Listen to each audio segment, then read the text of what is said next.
I am Jeffco Baseball. I am Jeffco Baseball. I am Jeffco Baseball. I am Jeffco Baseball. Jeffco Baseball. Come see what you're missing.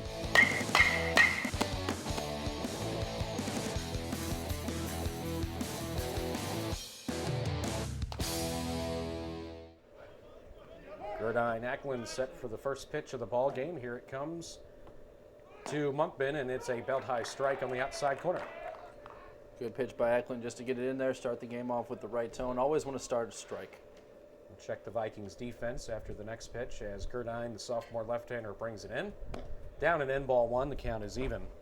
Brandon Wings is in left field for Jefferson. Luke Schlechte is in center. Kendall Finley in right. Over at third, Zach Blanchard. The shortstop, John Lyons. Kyle Morris at second, Zach Shy at first, as we see a pop-up on the infield. And it should be handled by Morris as he shades his eyes from the sun and hauls it in. Catcher is Greg Robinson, and as we mentioned, Ackland on the mound today.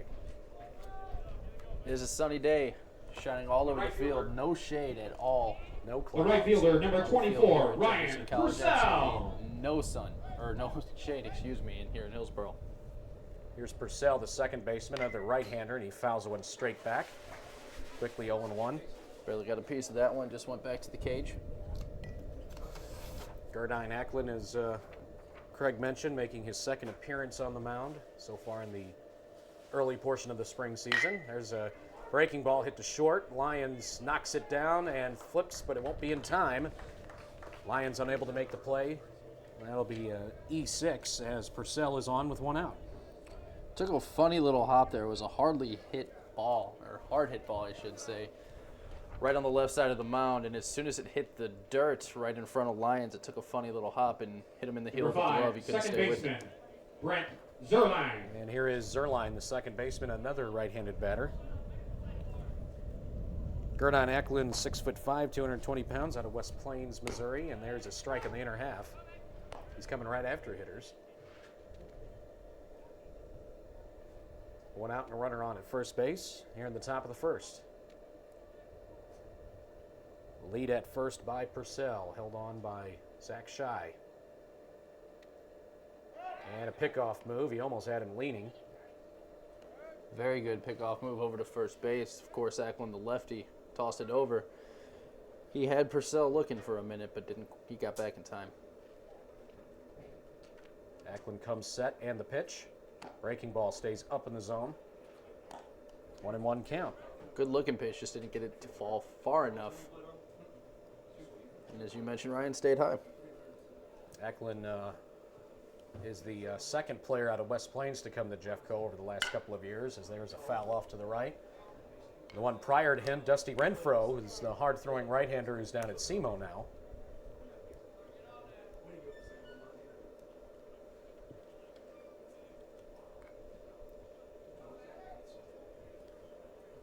Zerline back in the box, ready to go from the right side. 1-2 count.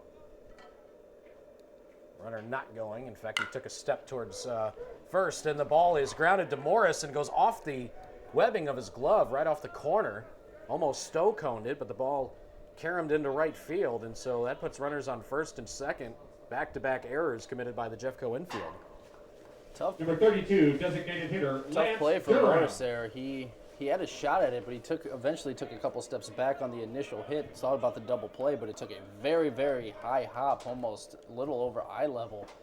And as you mentioned, Ryan, just hit off the glove. But he took a couple steps back, then stepped into it, and just, I don't want to say misplayed. It was just a crazy hop there. Ackland's next pitch, swung on and missed by Durham. Lance Durham is the son of former major leaguer Leon Durham, who actually spent some time with the Cardinals, but had some great years with the Cubs back in the 80s. He did not look good on that swing, though. Now he was way out in front of a breaking ball that was low. The 0-1 is in there at the knees.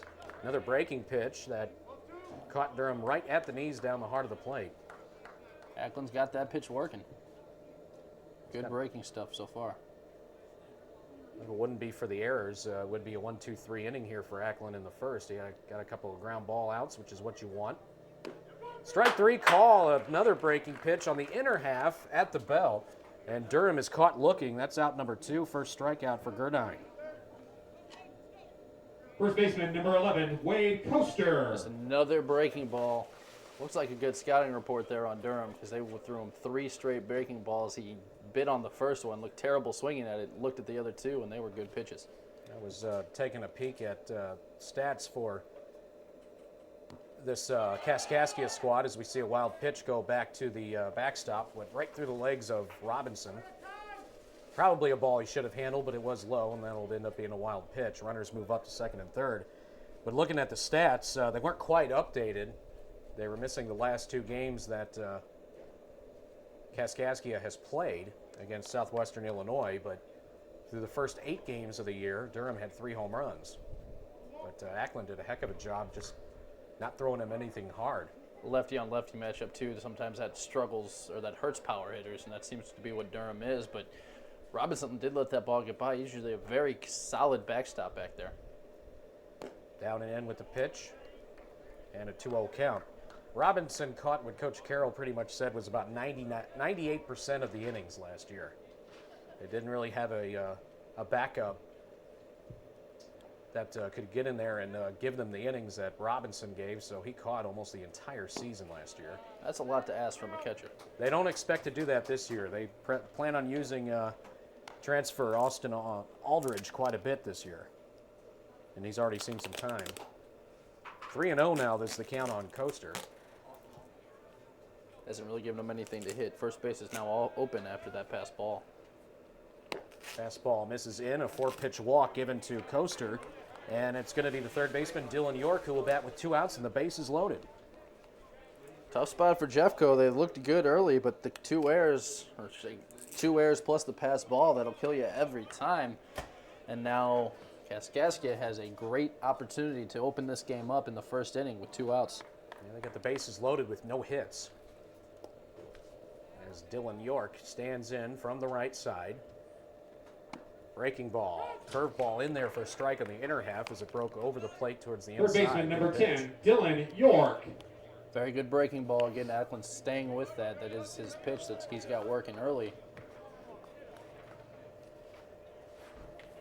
We'll see what Kaskaskia can do with it. They play York to hit the other way in the outfield as the pitch is down and in to even the count at 1. Schlechte is way towards right center field. And Wings is not guarding the line very closely in left. He's way out there towards left center. The pitches keep coming inside, so it's interesting. Ackland is set. The 1-1 pitch. Another curve. And just a little bit high and outside. Looked like a strike, but Robinson was set up on the inside part of the plate, closer to the batter, and I really think that one got away from Ackland. That was almost right over the heart of the plate. That might be why it was called a ball. He missed there. 2-1 the count. And this one is hit into left center field. Wings on his horse going back towards the fence. This one's going to leave the ballpark. It's a grand slam home run by Kaskaskia as they've taken a 4-0 lead, and the errors and the wild pitch have certainly hurt Jefferson here in the top of the first inning as Ackland gives up just 1 hit, but it was a big one. A bases loaded home run.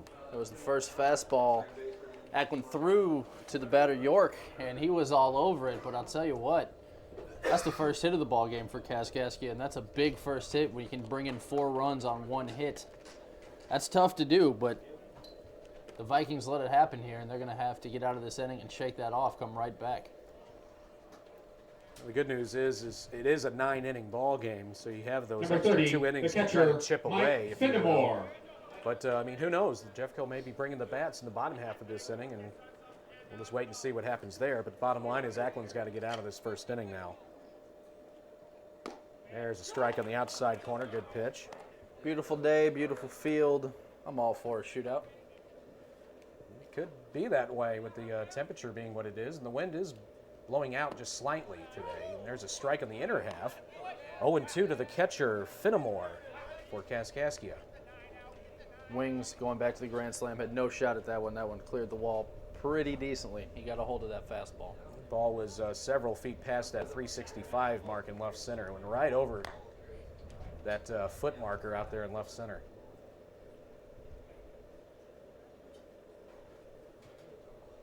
One-two offering to Finnemore. Hard hit down the left field line. That'll be a base hit. Wings over to get to it. This will be an easy double for the catcher, Finnemore. And a two-out double keeps the inning going for Kaskaskia as they lead already 4-0 here in the first. I'll tell you what, it's just such a hard feeling right now for the pitcher, Gerdine Ackland. He pretty much was out of this inning with the exception of 2 errors. Great Outfielder, 20, approach to the Dayton first batter, Spears. Monkman. Just got him to pop up to the second baseman, then he gets 2 errors, and then he comes back with a strikeout. Everything looked fine, but that pass ball can throw a pitcher off every time, and that's what it's done. And he ended up walking Coaster on 4 straight pitches and then gave up the long ball after that. There's a good hack and a foul back to the screen by Dayton Spears, the left fielder. Kaskaskia is a team that was pretty solid last year, but lost quite a bit. A lot of sophomores advanced on that were a big part of their team. They're nationally ranked throughout a chunk of last season, but not in the rankings in the preseason poll this year, and they're 5-5 coming in. Fly ball the other way, foul, and that'll put Spears down in the count 0-2. Ackland just needs one more pitch to get out of the inning, and that would be 1 big strike. Jefferson lost to a ranked opponent yesterday, losing 10-5 to John A. Logan, who was a team that was ranked a couple spots in front of them in the preseason poll. Jefferson was 17, and I think Logan was somewhere around 12. Swing and a miss on a pitch down and in, and that'll end the inning as Ackland gets 2 strikeouts in the inning, but Kaskaskia has jumped out in top 4-0 here in the top of the first inning. We'll take a 1-minute break, back for the bottom half after this on KJF. 4-0, Kaskaskia has jumped on top of Jefferson in the first inning. In the bottom half of the inning, Jefferson will have this lineup. Kendall Finley in right field leads off, followed by Brandon Wings, the left fielder. Zach Schei is at first base hitting third. The cleanup hitter, Nick Becker, who will be the DH. Luke Schlechte's in center hitting fifth, followed by John Lyons, the shortstop. Kyle Morris at second base. Zach Blanchard at third. And Greg Robinson, the catcher, rounds out the lineup for the Vikings. Don't want to put too much pressure on here in this first inning. Obviously, you have 9 to work with to get 4 runs back, but anything would help here, especially for the confidence of the pitcher Ackland, just to get them back in the game by any little step. So we'll see what Finley, Wings, and Schei can do to start off the first inning. In all 4 of those innings, those runs will be unearned against Ackland because of the errors. But still, nonetheless, you're down 4-0 on the scoreboard. The defense for Kaskaskia has Dayton Spears in left field, Tyler Monkman in center, Ryan Purcell in right, Dylan York at third, Wes O'Neill at short, Brett Zerline is at second, Wade Coaster at first, behind the plate Mike Finnemore, and a left-hander Nick Bishop is on the mound. The leadoff man, Kendall Finley, will step into the box, batting .222. He's had 27 plate appearances, 6 hits. He actually has more runs than he does hits. He scored 10 runs this year. No home runs, does have an RBI. Leading off for the First Vikings, 3 the right games fielder, of number the 11, first 9 games Kendall of the season. Finley. Kendall Finley, Zach Schei, and Zach Blanchard have been the only 3 that have started every game. Finley was the leadoff man last year. Carried an average of around .330, I think, when all was said and done. Not a real power guy, but he's a guy that will try to bunt his way on and slaps the ball the other way a lot. Pesky hitter. Yes, he is. He will stay in that box as long as you let him. He's got 6 hits overall in the season, 3 of them doubles. And he has 1 run batted in. Finley with his open stance digs in from the left side facing the left-handed starter Bishop. And the pitch is on the outside corner for a strike. Looked a little outside, but they gave it to him. It was a trailing pitch. Finley's the guy that also will draw a lot of walks, too. He's walked 4 times already this year. And that one's down low. Breaking ball that broke too soon. 1 ball, 1 strike to Kendall Finley. And he only has 6 hits on the year. He scored 10 runs, but 3 of his 6 hits have been doubles.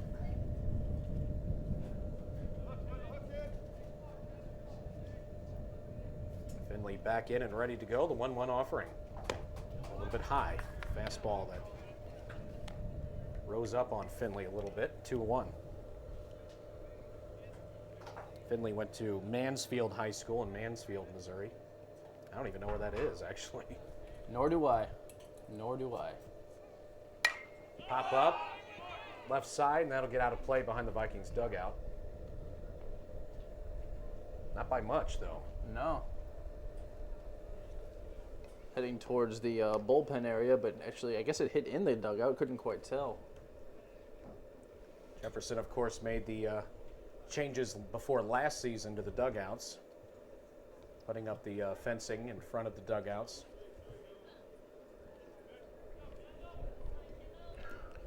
They now have an outfield warning track, which they finished up prior to this season. That's a good thing for those outfielders. Got to know when you're getting close. Don't want any collisions with the wall. Breaking ball, strike 3 on the inside corner to Finley. He didn't really agree with it, doesn't say anything, just walks back to the dugout. He strikes out fielder, looking, number 7, and that'll bring Brandon in Wings. Brandon Wings. Finley did not like that call. You could tell just by his body language. He kept his head down, kicked the dirt around a little bit like he would be. That's what he does when he's waiting for the next pitch. And didn't like that call, but he trots back to the dugout nonetheless, and that's a strikeout for Bishop. There's Wings, one of the team captains. He takes one on the outside half of the belt for a called strike.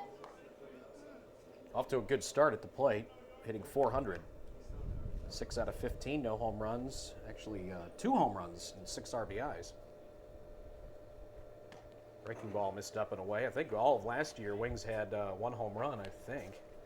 If I recall correctly, he's already got 2 in the first 9 games this season.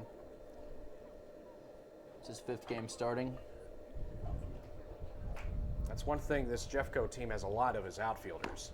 As Wings takes a big cut and comes up empty and is down 1 and 2. I don't think I've ever seen Brandon Wings take a cut that wasn't big. He's got a powerful swing. Very fast bat. And he takes that one low, and that'll even the count at 2. It's one of those things with baseball. You get those guys, their swing just always looks good no matter what. Ken Griffey Jr. And Wings certainly doesn't get cheated. Swing and a miss on a pitch on the outer half. He chased it, and he strikes out, and that's 2 strikeouts for Bishop here in the bottom of the first. The first baseman, Another number 5, smooth swing. Zach The ball was just Shine. outside. Wings really had no shot at it. It would have been called a ball if he left it alone, but that's 2 strikeouts for Bishop, the sophomore for Kaskaskia. Ball was tailing away from Wings. Good spin on rotation on that one from Bishop. Zach Shai takes a pitch outside. Zach's off to a good start. 313, 3 home runs. He's driven in 7. Redshirted last year. Had a very good freshman's campaign. I think he hit 10 or 11 home runs his freshman year. He takes a strike on the inside corner on a breaking ball, and it's 1-1. Very good pitch by Bishop there. That one looked like it was going to be, Lord knows where that thing was going to end up, but it ended up going right over the heart of the plate. Very good pitch by Bishop. Breaking ball inside, hits Shy on the shoulder, and he will trot down to first. And Jefferson gets their first base runner, and it comes with 2 outs here in the first. See if Jeffco can put something together with 2 outs. Kaskaskia certainly did. And hit by Number pitch 8, is the a way designated to hitter, rattle a Nick pitcher a little Becker. bit, so we'll see. Becker coming up, the DH, right-hander out of Vianney High School. He's off to a torrid start as well. 444 is average. He takes one outside in the dirt. Sure he'd like to add on to that average. Started all 8 games thus far, 12 hits and 27 at-bats. No home runs, but he's got 5 RBIs. 4 doubles right now, which leads the team. Big swing and a miss on the pitch from Bishop. Another big cut there. They're just missing him.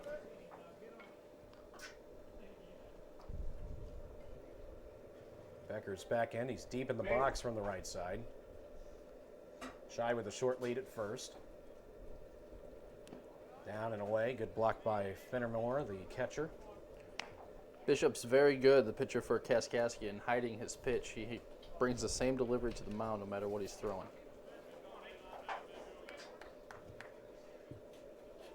It's Falling behind 2-1 to Becker. Look to first base and the pitch. Off the end of the bat towards first. This will be a tough play.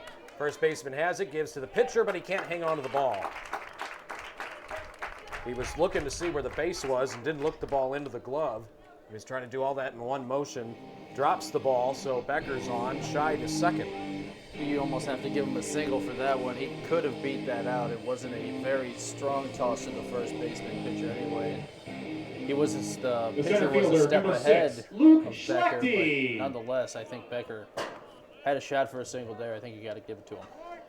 It was a hit that really went, it was borderline as to who was going to go after it. Does the pitcher go after it? Does the first baseman go, or does the second baseman charge for it? No man's land right there in that triangle. It's always a tough play.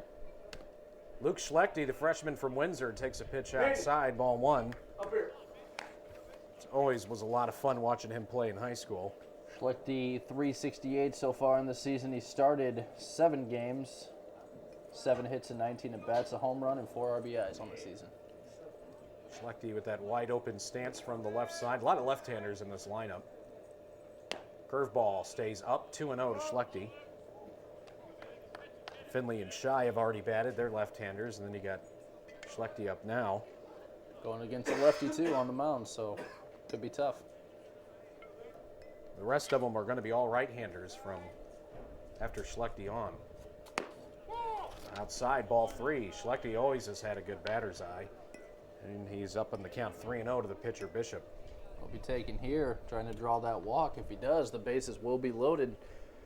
And Jeffco can look to repeat what Kaskaskia did in the first inning. And Jeffco trying to mount a 2-out rally. That one's right down the heart of the plate. Schlechte taking all the way, 3-1. Schlechte's got to be smart here. If it's not his pitch, he's got to take it. Don't give up that third out. Shy leads off of second. It's Becker at first with 2 out. Bishop with the pitch. Fly ball out of play behind home plate. Pop up, gets out of here, and now we got a full count. The runners will be taking off now. Good pitch there. Had some velocity on it, and Schlechte caught up to it, just not enough.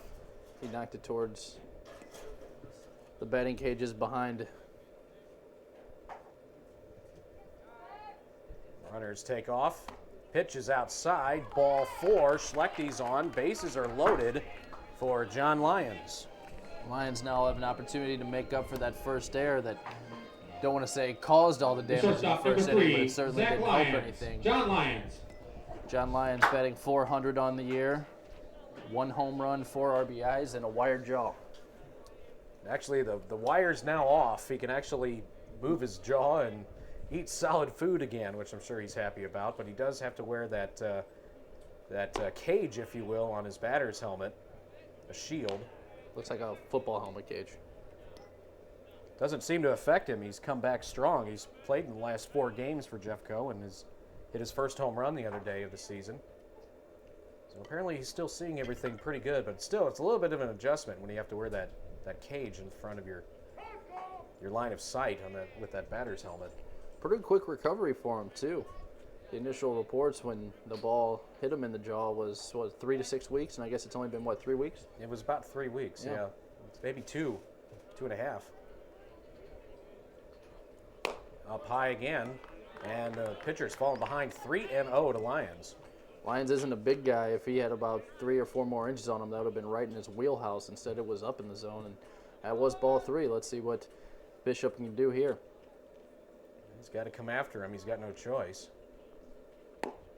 And down and in on that pitch. And now it's 3-0. I'm sorry. That was actually off a little bit. That was a 2-0 pitch right there that missed inside. So now it's 3-0. I'll just repeat what I said before. Let's see what Bishop can do here. 3-0 count. Upstairs, ball 4. That'll bring in a run. Get him any way you can. And Jeffco's on the board. It's now 4-1. Well, Jeffco gave Kaskaskia some runs in the first Number inning, and 17, now the second Kaskaskia baseman, is Kyle returning the favor Morris. here in Jeffco's half of the first inning as Lyons draws the 4-pitch walk, and trotting in is Zach Shy, and he reached by being hit by a pitch. So Jeffco still with the bases loaded, 2 outs. Stepping in is Kyle Morris, the freshman from Festus, and he's going to have a chance to do some damage for Jeffco. He's already driven in 8 runs this year, which is actually 3rd on the team. He's got a home run. In fact, his home run came in his very first at bat of his college career. Not a bad way to start. Bishop with the pitch. Inside corner, called strike to Morris. Morris batting 381. Puts a good day together, he could get up to that 400 mark. Bases are loaded, still with 2 outs. It's now 4-1 as Jeffco gets on the board. And a pop-up out of play behind home plate, and that'll put him down 0-2. Morris thought that one was going to be a little higher, I think, when he started his swing, and then as he started to follow through, he dropped his head a little bit to reach for it. Knocked foul. Bases are loaded with 2 out, but it's an 0-2 count on Morris. Has to protect the plate. There it comes. Breaking ball hit back up the middle, goes off the shins of the pitcher, but caroms right to the second baseman who throws on to first for the out. Good play there by the second baseman, that is Brett Zerline, to stay with that ball. Went off the shin, the left shin of the pitcher, and went right to him, but his momentum was already taking him to second base. He had to cut back, go towards first, picked it up, made the throw, and beat Morris to first base. So it ends up going as a 1-4-3 unconventional putout to end the inning. After 1 inning of play, Jefferson down 4-1 to Kaskaskia on KJFF. 4-1, Kaskaskia leading Jefferson as we start the second inning here on KJF. It'll be the shortstop, Wes O'Neill, due up first Leading off for the Devils. Blue Devils. The shortstop, And then we'll go number back to the 7, top of the Wes order O'Neill. with center fielder Monkman and right fielder Purcell. Thanks to Dave Cassell back at the KJF studios. Our temperature reads 70 degrees in Festus, which is not too far from where we are in Hillsboro. And the pitch a little bit outside, a little bit high. 1-0 to Wes O'Neill. Chances are we'll get a little bit warmer, I would think, before it's all said and done. I'll take it. Should have put some shorts on before we came out to the ball game. It's going to get a little bit cooler after today, though. We're going to get some rainy weather the next couple of days. Right down the heart of the plate, strike 1. The count is even to O'Neill. O'Neill, the shortstop, batting in the 9-hole for Kaskaskia. Inside corner, called strike. And that umpire's really calling him low and in. That's good for Eklund. He's been throwing there all game. 1-2 offering, popped up and out of play. He's kind of fooled a little bit on that breaking pitch. Finally got a good swing on it, but it was too late. Couldn't do much with it. Got a piece of it, fouled it over the cage, just over the press box, over our heads. Eklund kicks and fires, down and in with the pitch. Good job by Robinson there to block that ball, stay with it. Not that there's anybody on base, but like to see a good effort from your catcher. Gerdine kicks and fires. Inside corner, called third strike, and that's 3 Ks in the game already for Eklund. Retires the first man here in the top of the second inning. Strong pitches by Eklund, continue to work that lower left corner. Those right-handed batters are not liking that at all.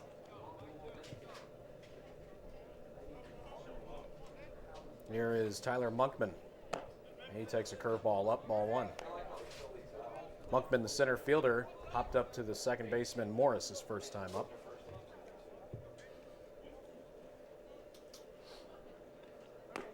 There's a pretty pitch on the outside corner, another breaking ball. No doubt that Eklund's curveball is working. It's just sometimes he's lost a little bit of control over it, leaves it hanging. Luckily, it's been out of the zone. Ground ball towards third, that's foul. Fastball in from Gerdine. And a 1-2 count on Monkman. Good spot for Eklund to be in. See what he goes with here. See if he goes back to that curve in the lower inside part of the plate. That one's up high, and that'll even the count at 2. Again, just lost control of that curveball. He wanted to bring that one down more, but couldn't get to break enough.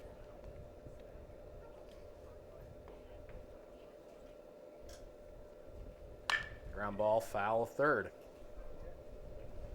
A couple members of the Jefferson College women's basketball team are down here to watch. Of course, they're getting ready for nationals. Found out just a short time ago they drew the number 6 seed out of 16 and will face Monroe, New York in the opening round of the NJCAA tournament. Next Tuesday, they'll play at noon. In fact, we'll talk with Coach Emmerich about the matchups for a segment of the rounding third show with Sam Carroll tonight at 6:05. There's ball 4 in the dirt as Ackland was up in front of Monkman and then lost him through the last couple The of right pitches fielder, out of the number zone. 24, Ryan Purcell.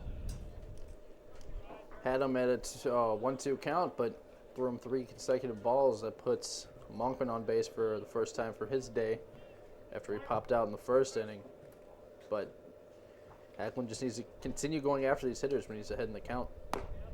Purcell takes one right down the middle. Fastball from Ackland and the count 0-1. I think Purcell was told to hold there, not swing, but he wanted to on that one. You can just tell. That ball was right in the wheelhouse. He gripped that bat like he wanted to let loose. That one's a little bit low, and the count is even at 1. Shy holding on Monkman at first base. And you would think that Monkman, being the leadoff man, he is probably a threat to steal. Fly ball the other way into right field. Finley drifting back several steps. He'll haul it in for the out. And that's out number 2. Looks like that pop fly died a little Second bit. It baseman, looked like it number had 5, a lot Brett on it at first, but didn't go anywhere, and Finley did a good job to take about 5 steps back, got under it, hauled it in, and now there's 2 outs.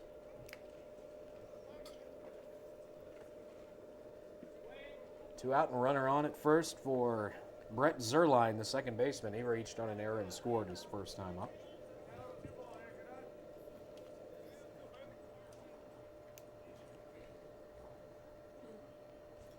Throw to first.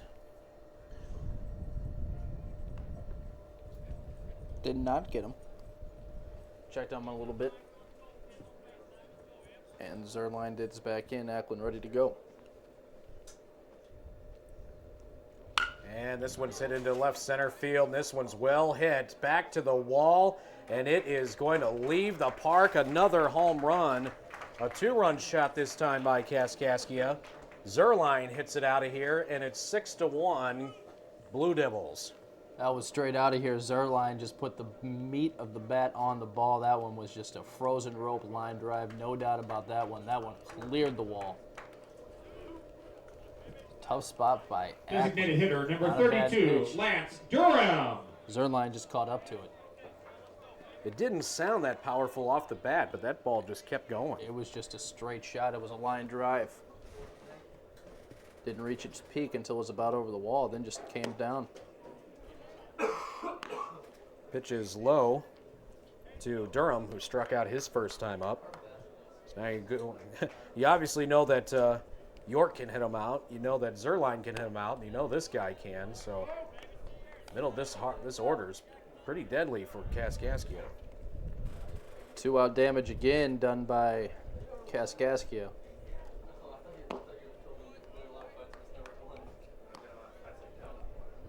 That one was low to Durham.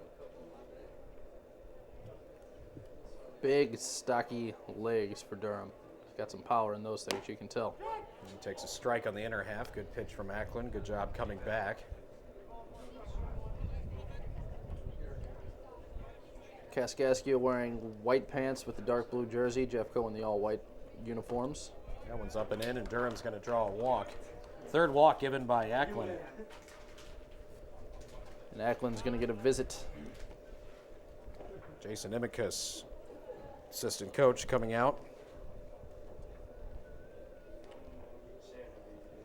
Ackland's looked good at times. His curveball is working for the most part, having trouble locating it sometimes, but it's just been the 2 home runs that have absolutely killed him, and they were just 2 fastballs that the batters caught up to. And the walks and the errors are hurting Gerdine more than anything.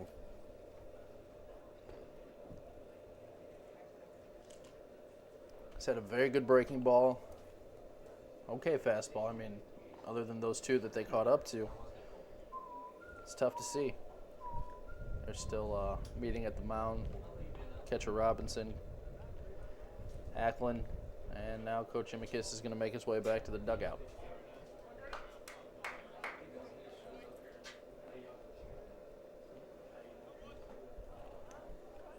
Let's see how Gerdine responds after the visit. It looks like there is a pitcher up and throwing in the pen. Third baseman number 11, Wade Coaster. 6-1 is the score in the top of the second inning. Kaskaskia has done some damage here in this game so far with 2 outs. Inside with the pitch to Coaster, I should say.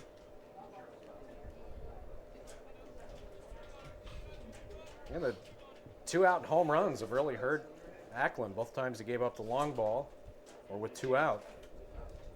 That one's down and in.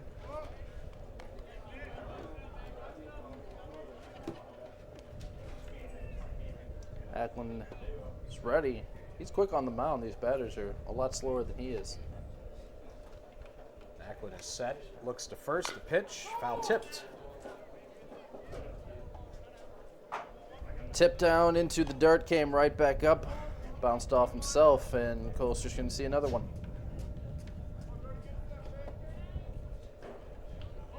Coaster walked his first time, scored on that grand slam by York, who actually waits on deck. Short lead at first for Durham. Ground ball, hit left side, over to get it is Blanchard, who'll go to second for the force, and that will end the inning. 2 more runs come across for Kaskaskia on a 2-run home run by Brett Zerline. 6-1 as we head to the bottom of the second inning here on KJFF. 6-1, Jefferson College trailing Kaskaskia, bottom of the second inning.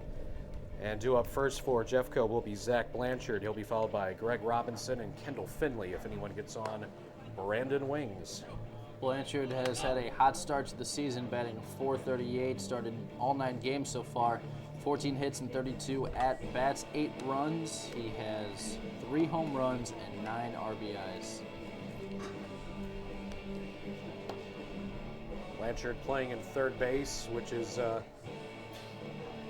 where he's been inserted because of the injury to Cody Fick, which happened prior to the season getting started. Cody had Leading off for the Vikings, blood the third clots baseman number 32, Zach Blanchard. and had to basically have surgery to have a rib removed to alleviate the problem, and he's going to be redshirted for the season. Medical redshirt. He'll have 3 more years of college eligibility, and more than likely he'll go on to Evansville after this year, which is where he committed last fall. But Blanchard is the guy that's stepping in at third, and so far he's doing a pretty good job. He's certainly been contributing with the bat. 9 RBIs is second on the team. Only Brian Probst has more. Tied for the team lead with home runs as well as 3 with Zach Shy.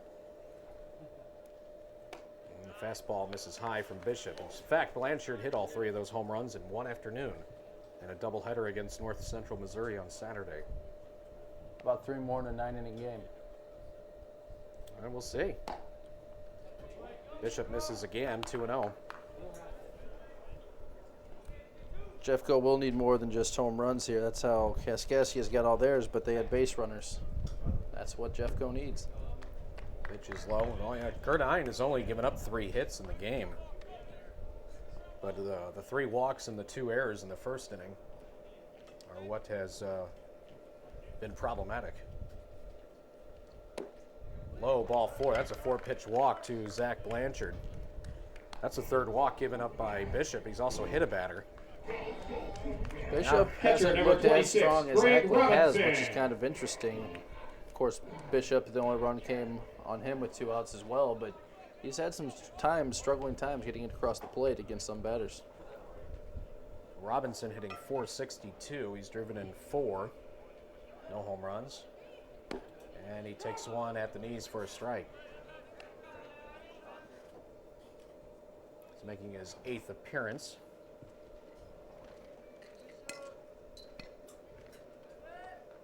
Short lead at first for Blanchard. Not a huge threat to run. He's a big, powerful hitter, but speed is one of the things he doesn't have a lot of. But Good base runner. That last pitch by Bishop is definitely a ball. That one almost didn't even get to, well, it didn't get to the plate. It almost it hopped almost in the grass. That's what I'm trying to say. Bounced about three or 4 feet in front of home plate. Next one to Robinson. Up high. Throw to first, and back in time is Blanchard. That one was a lot closer than it looked like it was going to be initially. It was a lot closer than the umpire made it look as well. Blanchard barely got back in there. I think the throw beat him. It's just the tag is where he was able to get in. Cody Fick, as we mentioned, redshirting this year. He's actually doing the first base coaching today. Strike on the inside corner to Robinson, and the count's even at 2.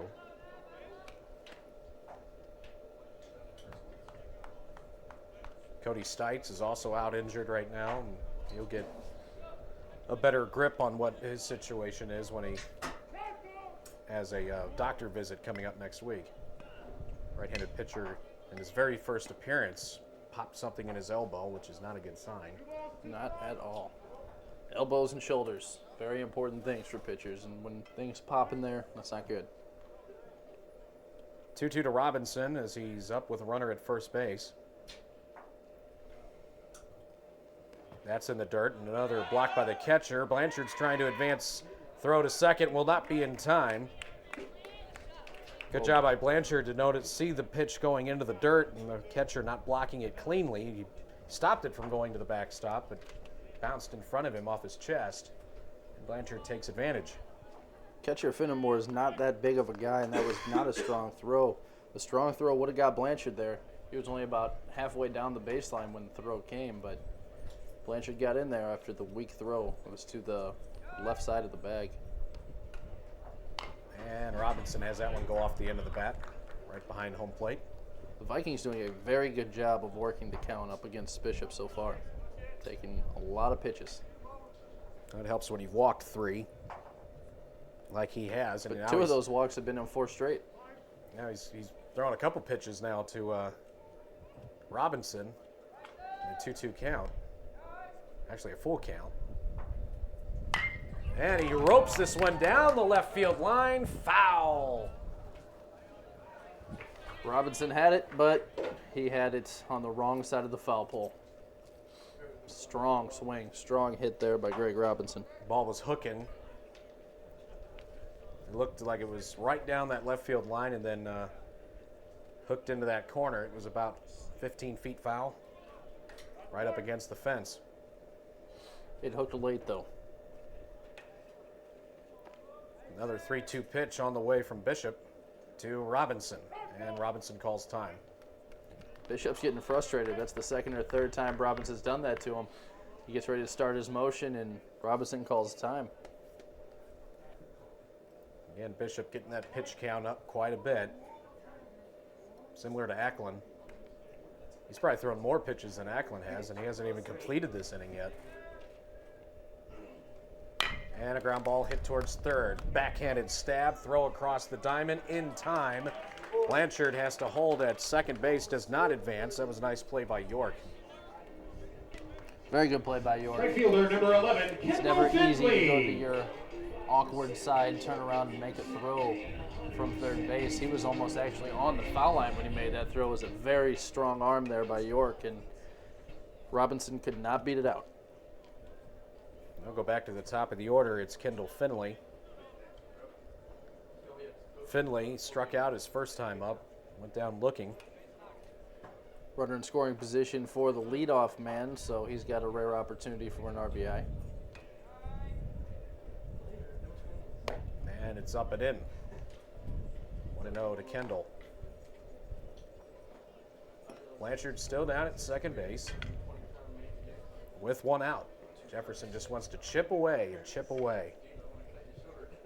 Down 6-1 here in the second inning. They're up at the top of the order, so if they can get these big bats come around, they can make an inning out of this. Down and away with the pitch. 2-0. Jeffco came in 6-3 on the season. Losing yesterday to John A. Logan, split with Maple Woods on Monday. Saturday they swept a doubleheader with North Central Missouri. Down On and away, ball 3. Kaskaskia, I believe, is 500 on the year. 5-5. They were swept in a doubleheader the other day against Southwestern Illinois, Swick, and lost 3-0 and 2-0. Tough when you can't put a run up. Can't win many games that way. And they're not having any problems getting the runs right now, taking true. advantage. There's one that missed a little bit high, and Finley trots down to first base. That was a Left pretty good fielder pitch. number 7, Brandon It'll Wing. be 2 on, 1 out now for Brandon Wings. The runners will be at first and second. Both reach base on walks. So, again, Jeffco with the opportunity for some runs that could be handed to them. There is a pitcher loosening in the bullpen for Kaskaskia. Left-handers up. Wings to the plate with 2 on and 1 out. And a half swing on a pitch up in the zone. And I believe he went around. Wings struck out his first time, taking a couple of big hacks. That's not a strike you want to see called. That one was way high out of the zone. Wings just put his bat up there, and you know that rule, if it's more than halfway, you swing. That's how it was. Wings calls time and steps out. Wings, one of the team captains, the others being Cody Fick and Zach Shy for this 2008 season.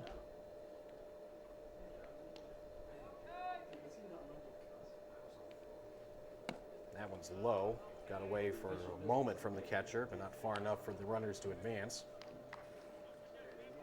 1-1 to Wings. Sophomore out of Hazelwood Central High School. He and Jeremy Ramon were part of a couple of pretty good years they had in baseball at Hazelwood Central.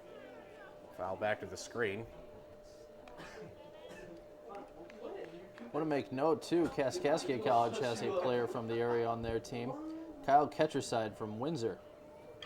Big part of some success that Windsor's had in the high school ranks and the Rock Memorial American Legion. So Schlechte and Ketcherside get to reunite here today. Hard hit over towards third. They're going to go to second for 1. That's all they're going to get. Good hard slide into second base by Kendall Finley. He is forced out, but Blanchard advances to third. Wings to first base on the fielder's choice. They need a 2-out hit from Zach Shy. First baseman number Runners 5, at the quarters for Zach Shy. Again, Shy on the year has those 3 home runs with 7 RBIs. He'd like to add to that total right here. Jefferson has had only 1 hit in this game, and it was that seeing eye swinging bunt, if you will, off the bat of Nick Becker. Right off the end of the bat. Shy walked his first time. Check that, he was hit by a pitch, actually. He's a guy that could, he could make it a 1-run game with 1 swing. Pops it up left side, and it will get out of play. Way Nothing in behind the 1. dugout. Zach redshirted last year. Came back strong, motivated, in great shape for this year. You know, probably the year off actually helped him a little bit with his knees. He's had some knee problems during the latter part of his high school career, and that probably helped him. And a pitch a little bit high and away, 1-1. Zach used to be a catcher, but after the knee problems started to come together, they felt it would be better to move him out of that spot. And he's wound up at first base and has done well. Curveball misses low. That looks like where the umpire's been calling those strikes the all time, but I believe Shy, of course, is a lefty. If that was a right-handed batter, I think that one would have been a strike. 2 balls and a strike to Shy. Bishop has to come after him at some point. And the fastball misses up. It's 3-1. Jeff go down. They need runs and base runners. 6-1 the score.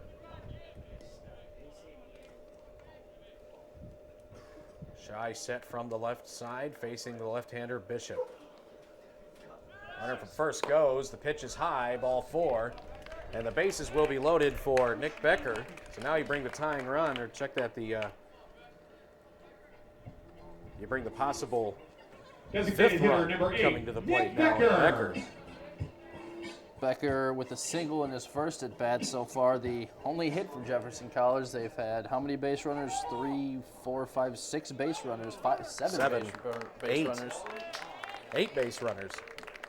And we get a balk. Well, that's a free run right there. So that brings in a run. So Jeffco's first 2 runs of the game, one was brought in on a bases loaded walk to John Lyons, and now a bases loaded balk call with Becker at the plate. So that brings in a run to make it 6-2.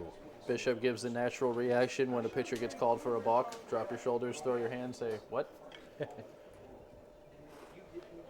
So a balk brings in Blanchard from third, and now it's Wings over at third base, Shy at second, and Becker at the plate.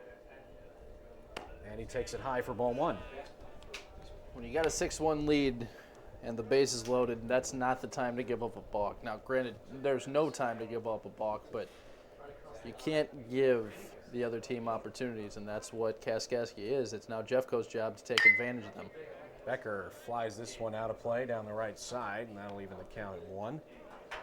Yeah, balk calls, most of the time they just come from lack of concentration more than anything. Pitcher knows the rules. I mean, they always know how it's done. Usually it's either lack of concentration or you kind of lose your balance. I don't think there's any doubt that Jeffco was in Bishop's head. I mean, the way they've been working the counts and calling timeouts when he's getting ready, he's frustrated out there. He misses outside again to Becker, so it's 2-1. He has walked 5, and he's hit a batter. That's been the scenario for most of the guys that have gotten on base. Becker takes that one down and in, and he's fallen behind 3-1. Becker had the only base hit back in the first inning. We mentioned that seeing eye ground ball down the right side of the infield, which was right in no man's land. That triangle, as you called it, Craig. There's a base hit up the middle. That'll bring in at least 1, and it will be just 1. It was hit so hard that the center fielder got to it quickly, and no chance for Shy to score from second because that ball was just smoked up the middle. Wings scores to make it 6-3. Second hit of the game for Becker, and that one he'll get an RBI with. As you mentioned, Ryan, 6-3 is the score, and it looks like Bishop's going to be coming out of this game. Bishop is done. They're going to bring in another left-hander, and we'll take a break as it gets warmed up. We'll bring it back here in 90 seconds on 1400 KJFF. New pitcher for Kaskaskia is Chris Buddy, a left-hander, big left-hander at that, listed at 6'4". Lanky too, 190 pounds. So he comes on for the left-hander Bishop and goes an inning and 2/3, giving up 2 hits, walked 5, hit a batter, struck out 2, and has given up so far 3 runs. The runners that are on base would be charged to him if they score. The center fielder, It'll be number Luke 6, Schlechte coming up. Schlechte. He walked his first time up, and Luke represents the tying run.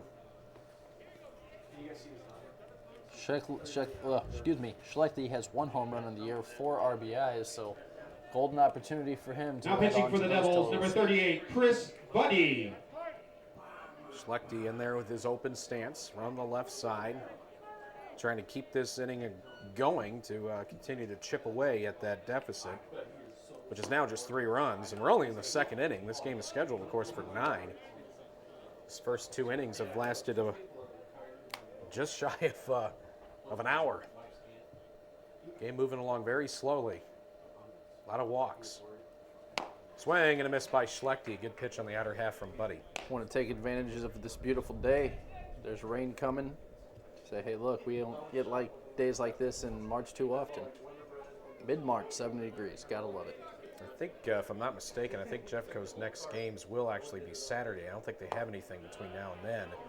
But the forecast is calling for a good chunk of rain starting tomorrow and really continuing into Friday and Saturday. There's a good chance they won't be able to play this weekend. Pitch missed low to Schlechte. It's 2-1. Shy on at third base and Becker at first. And Schlechte pops it up. Right side, first baseman calls for it. Makes the catch to end the inning. Jeffco gets 2. and they've trimmed the lead to 3. They're down 6-3 as we head to the 3rd inning. Back in 60 seconds on KJFF. And as the right-hander Travis Henke takes over. Henke hasn't thrown too many innings just yet. He's thrown 4 actually, but with good success. 3 hits allowed, 1 run, which was earned for an ERA of 2.25. He has struck out 5 and walked 2. Henke did make a start, actually, that first time around. Travis Henke. Had a no decision. Henke is the nephew of former St. Louis Cardinals closer. Spent a lot of time, of course, with Toronto, and that was Tom Henke. Tom had a very good season for the St. Louis Cardinals. I think they gave him the 1 key year. To the, yeah, they gave him the key to the city after that year, if I'm not mistaken. Or was that Rick Honeycutt? Oh, we're going back to the mid-'90s now, aren't we? Going back to the strange days. We can all forget about Dave Veers, though. Thank goodness. Now the Cardinals really had not had a good closer until they got Izzy in here. Really, not Travis, but Tom Henke was probably their last good closer. He came in right after Lee Smith had departed, but Henke threw only 1 season, had a great year, and then retired. Had stints with Honeycutt, Henke, Eckersley. Eckersley. Third baseman number 10, Dave Dylan Veers came York. in. He held the job for a while, just not very successfully.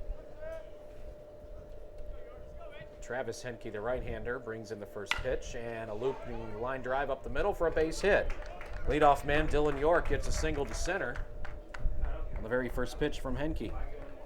Dylan York now 2 for 2. He had the big grand slam in the first inning. Not a very big guy, but he put some power on that one and had some pop on that ball as well. Just knocked it back where it came from. One hop to Catcher center number fielder. 30, Mike Fenimore. Afternoon for Gerdine Acklin. He went 2 innings, allowing 6 runs, 2 of them earned on 3 hits. He walked 3, struck out 3. And the first pitch is a strike at the knees to Mike Fenimore, the catcher. So with Henke coming in now, more than likely they'll use somebody else probably later in the game. Fenimore listed at 6'1", 170. These Kaskaskia guys aren't too bulky. A lot of skinny, lanky kids. Breaking ball, just missed inside. Good curveball. But just missed inside, and the count 1-1. See if Kaskaskia can adjust. They've been facing a left-handed pitcher the first 2 innings. Now Henke is a righty coming in. Strike on the inside corner. Wow. That one looked way in. That looked in. No was question way about in. it. Looked like the pitch he threw prior to that was closer to being a strike than the one he just threw. The wind of the ball blew the jersey of Fenimore. That's how close it was. I'm not making that up. That's true. 1-2 pitch, swing and a miss, and Henke just reared back and threw it past him, and a strikeout for Travis. The left fielder number 20. And 1 out Dustin with a Spears. runner on at first base, and here is Dayton Spears. Number 20, the left fielder, Dayton Spears, does step in.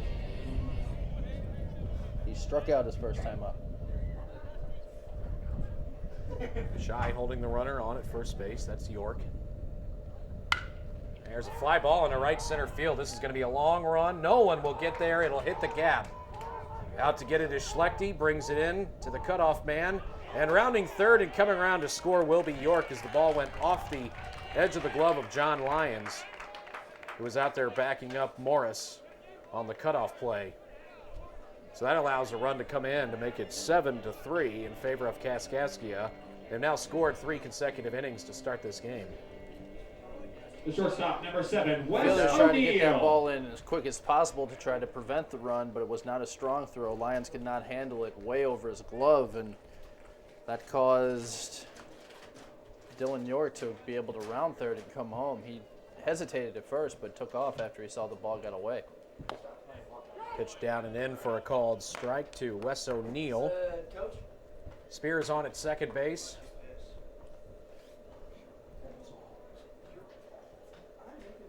Spears getting the RBI double, if you will. Henke checks on him, brings it in. Curveball misses inside and low, 1-1 count. Well, now that the runner is on second, that's where Spears went. Good piece of hitting by Spears there. Just knocked it to the gap. Nobody had a chance at that one.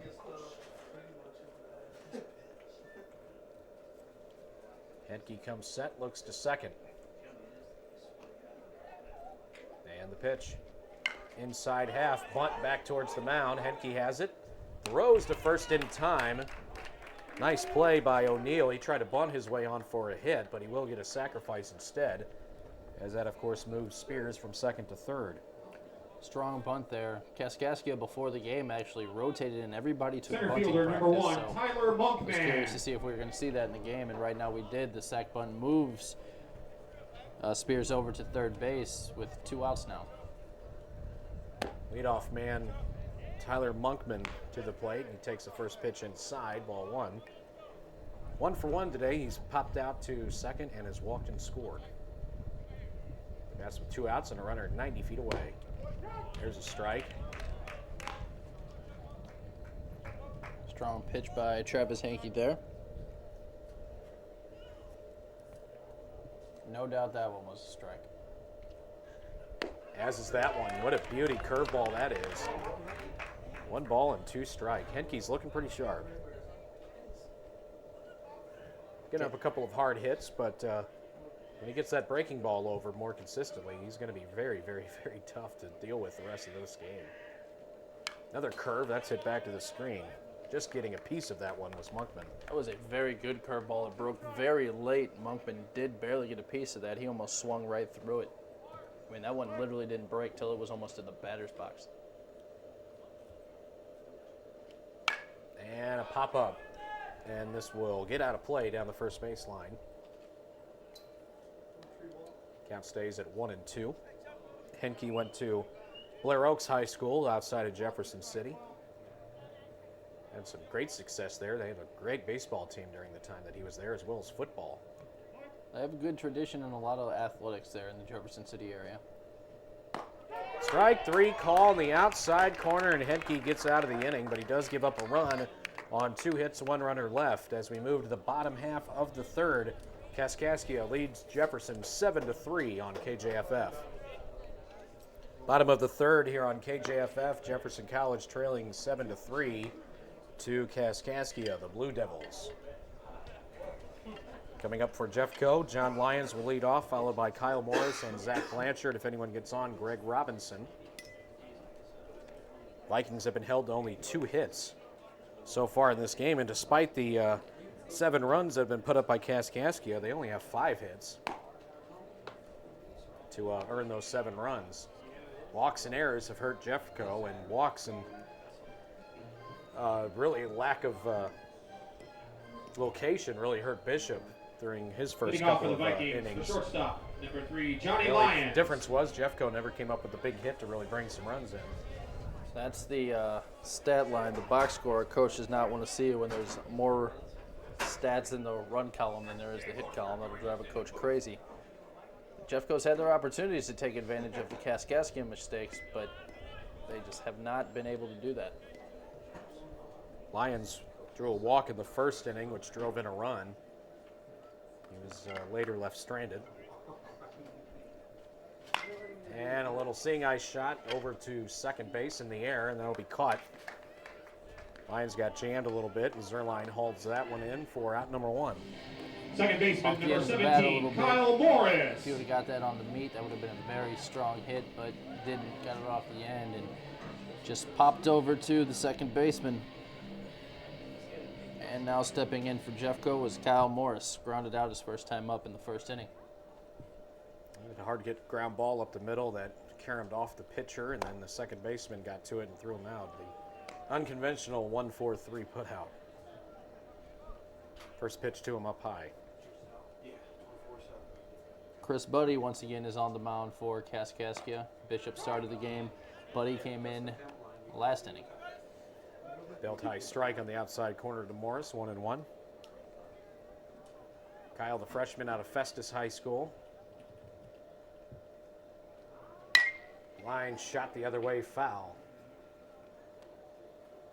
Puts him down 1-2. Got that one off the bottom part of the bat. Sounded good, but just sliced to the right side of the field, foul.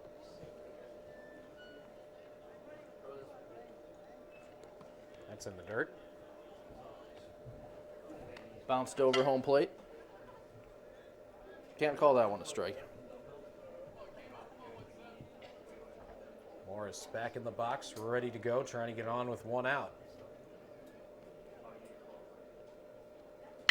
There's a base hit. Or is it going to be? The center fielder dove for it. Did he catch that one? They're calling He him out. did. Diving forward, robs a hit away from Kyle Morris on a line drive up the middle. I'll tell you what, that one looked like it was going to get down in the gap. Third That one just baseman, hung number up there. 32, Very hard hit Zach ball Blanchard. by Kyle Morris and a strong dive forward by the center fielder, and that is Tyler Monkman. So Kyle Morris did not get that hit, and there's 2 down for Jeffco quickly. Pop up out of play off the bat of Blanchard. Neither team has gone down in order yet in this game. Runners have been on every half inning.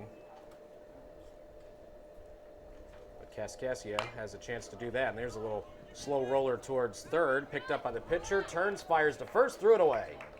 But backing up was the second baseman, Zerline, as the ball got past Coaster. And that string will continue of runners reaching, as Blanchard will beat it out. A better throw probably would have gotten him, but it was going to be close. The ball was just chipped. Actually, that ball could have went foul if they would have left it alone, but they did not leave it alone, and it was picked up by the pitcher, Buddy. Catcher number 26, Throw was just Greg not good Robinson. enough to even have a chance at a play, so Blanchard is on first. Runner at first with 2 gone, and here's Robinson. He grounded out his first time up. Pitches low and gets through the catcher's legs and back to the screen, so Finnemore has that one get past him. It was in the dirt. Wild pitch to the pitcher. And on to second base is Blanchard. That's the second time Blanchard has gone from first to second on a pass ball this game. He walked his first plate appearance. Now a runner in scoring position for Jefferson College once again. 7-3 ball game. And a line drive the other way. Gets down for a base hit into shallow right. They're going to wave in Blanchard. Here he comes to the plate. The throw's cut off. Blanchard scores. And it makes it 7-4. So Jeffco again is able to get a run. And they chip away at that lead. It's down to a 3-run deficit yet again. Well, not the strongest hit you'll ever see in baseball, The right but fielder, number Robinson 11, just Kendall got it off the Finley. end of the bat. He was leaning back and was able to put it in no man's land, popped it over the first baseman, and that's a run for Jeffco. 2-out rally for the Vikings. A single by Blanchard on the infield. Moved to second on a wild pitch and scores on the line drive single to right field. Hit by Robinson. There's been a run scored in every half inning of this game. Kaskaskia up 7-4 as the pitch is up high to Finley. Kendall's 0 for 1. He has struck out and walked. This is the first time today that Jeffco's had 2 hits in the same inning. So again, it's been pitching woes that have helped Jefferson's cause to get some runs on the board early, just as it has really for Kaskaskia as well. Henke and Buddy so far have looked at a little bit more control, though, on their pitches, so we could see a different type of ball game here out. Finley from the left side. Down and away. 3-0 to Kendall Finley.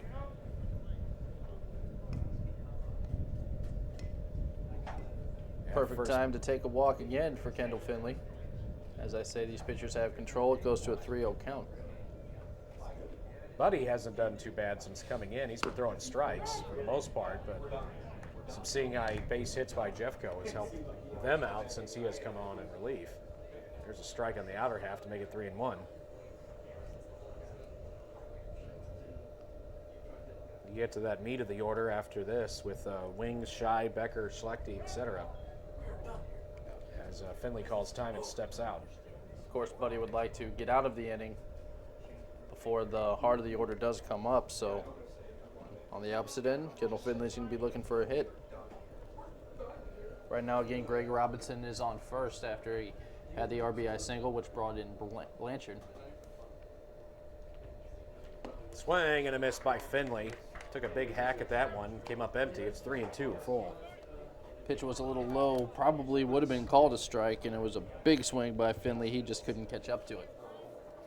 An RBI by Robinson was his 5th run batted in so far in the young season. He's still at first base, held on there by Coaster. Now a full pitch, 3-2 to Finley. Ground ball up the middle. That's going to get through. Robinson will take the turn and go to third. Runners will now be on the corners with 2 out after the single up the middle by Kendall Finley. Just such an interesting ball game. Most of the damage has come with 2 outs. And Jeffco extends the inning now. They'll have runners on the corners, and it'll be Brandon Wings coming to the plate. He has had a strikeout and a ground out, or a fielder's choice, I should say. But Jeffco's not going away. They're chipping away at this lead, and just when you think Kaskaskia is going to completely extend it, Jeffco gets right back in the next half inning. 7-4, Kaskaskia here in the 3rd. And that's right. Wings will represent the tying run at home plate. He's already hit 2 bombs this season. And this is a field that can be conducive to the home run as well. As Wings takes a strike on the outside half. Good pitch from Buddy. The wind has really all but died right now at this moment. There's a little bit blowing out towards the outfield to right field more. Buddy with the pitch. Breaking ball. Wings hits it into center. Should be handled. Monkman over to his left. Will haul it in. That'll end the inning. But Jeffco is able to get a run on the board. They trail 7-4 as we head to the 4th inning. And we're back in 60 seconds on KJF. 7-4 is the score. Jefferson College, of course, added run there. In the top half, or the bottom half of the 3rd inning, we go now to the Kaskaskia half of the 4th. Hankey will remain on the mound for Jefferson College, and he'll look to keep it a 3-1 ball game. Leading it off for Kaskaskia will be Ryan Purcell, the right fielder. He bats in the 2-hole. He reached on an error and flied out in the 2nd. Pretty good crowd so far for the home opener here at Jefferson College. A lot of people continue to walk their way down after classes are letting out each time. Beautiful day in Jefferson County, 70 degrees.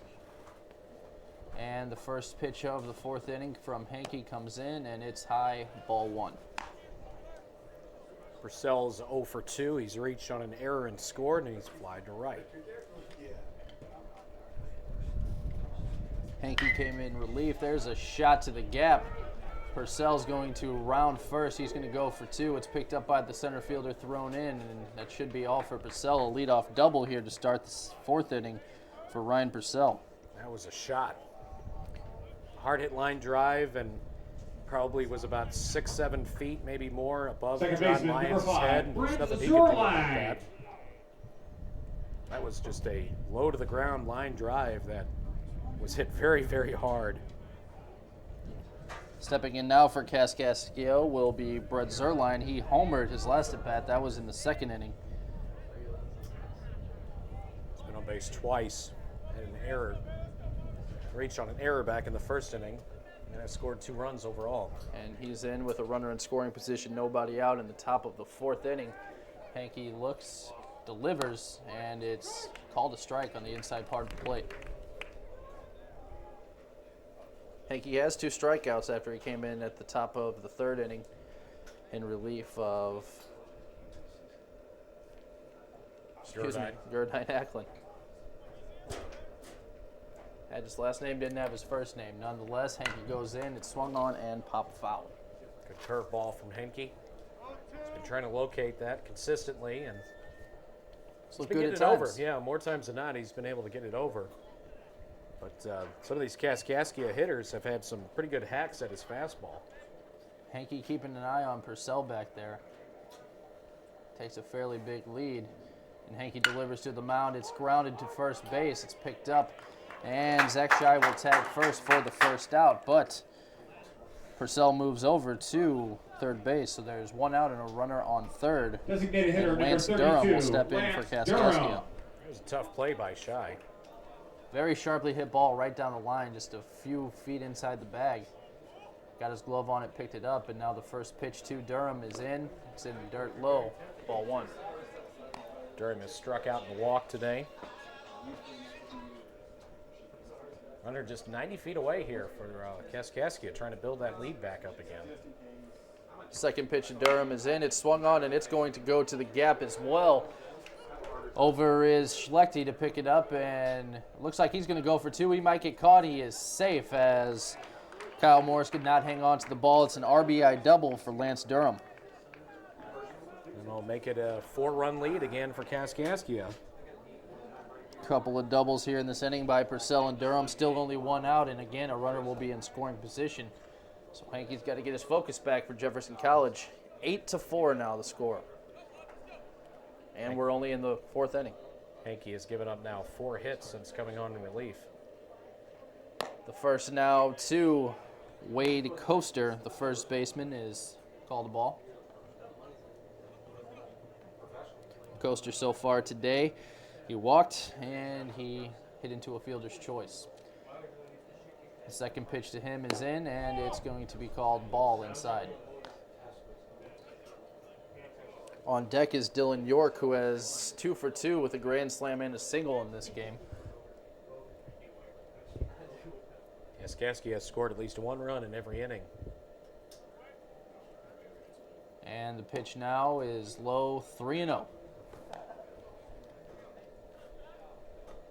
Hankey here having his struggles to start the 4th inning. Coaster will be taking here on the 3-0 pitch. It's in, and it's right down the plate. Strike.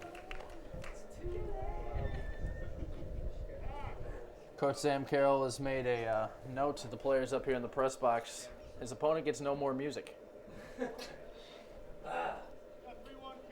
No more music was their order. We haven't heard any for Kaskaskia. They've still made some noise here in the 4th inning.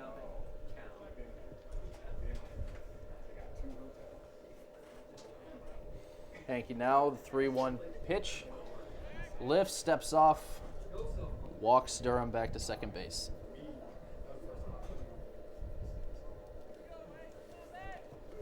Now Hankey sets again, toes the rubber, looks. Keeping a big eye on Durham in second. Now he goes to the mound, swung on and missed, and Robinson lost it for a second but picked it up. 3-2 now. Big hack, I should say, by Coaster. He took a wicked swing at that. I didn't hear it hit the bat at all, but it looked like it was tipped a little bit. I think it just went off of Robinson's glove. And now Hankey's ready to deliver the 3-2 pitch. It's in, and it's swung on and missed. Big strikeout for Hankey there on Wade Coaster. He was just late on it, and that's strikeout number 3 for Hankey. That fastball was straight down the Baseman middle, number and 10, as you mentioned, Dylan York. just late by Coaster. And Dylan York steps in with 2 outs, runner on second. He's done some damage again. 4 RBIs on the grand slam, and he has a single in this game as well. First pitch to him is inside. They're going to call it a ball. A little bit high. Be a nice feather in the cap for Jeffco to get this guy out. That's what Hankey will try to do now as he gets the signs for pitch number 2.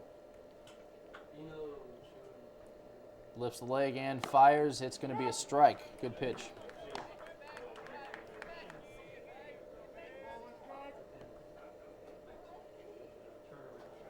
So the 1-1 now, 2 outs to go, or 2 outs in the inning, I should say. Hankey needs 1 more out, and will want it to come from Dylan York. The 1-1 is in. It's a curveball, and that's going to be a single. Could be an RBI. Kendall Finley misplays it, and it will be an RBI as Durham comes in to score. It's going to second now as the ball is overthrown. Now it's overthrown to second base. Good backup there by Kyle Morris to pull that one in, but that was almost very costly as Dylan York is in at second base with an RBI. He gets that single moved up as Finley missed the cutoff man. So he misses Lyons and Morris completely. The catcher, ball all the number way 30, towards Mike third, and then allowed Fenimore. York to move up to second base. So, again, miscues hurting Jeffco a little bit. That one cost him a base. Almost multiple bases. I mean, Finley misplayed it at first, to have the run come home. It was a hard hit ball. It would have been a play at the plate, but instead they had no chance. Then the overthrow let him go to second, and then there was almost an overthrow to second, which would have allowed York to go to third. Luckily, that didn't happen, and he's just at second. The first pitch came into Finnemore, and it was popped foul. So now makes it 9-4. It's now a 5-run deficit for Jeffco. Hank now looks into the 0-1.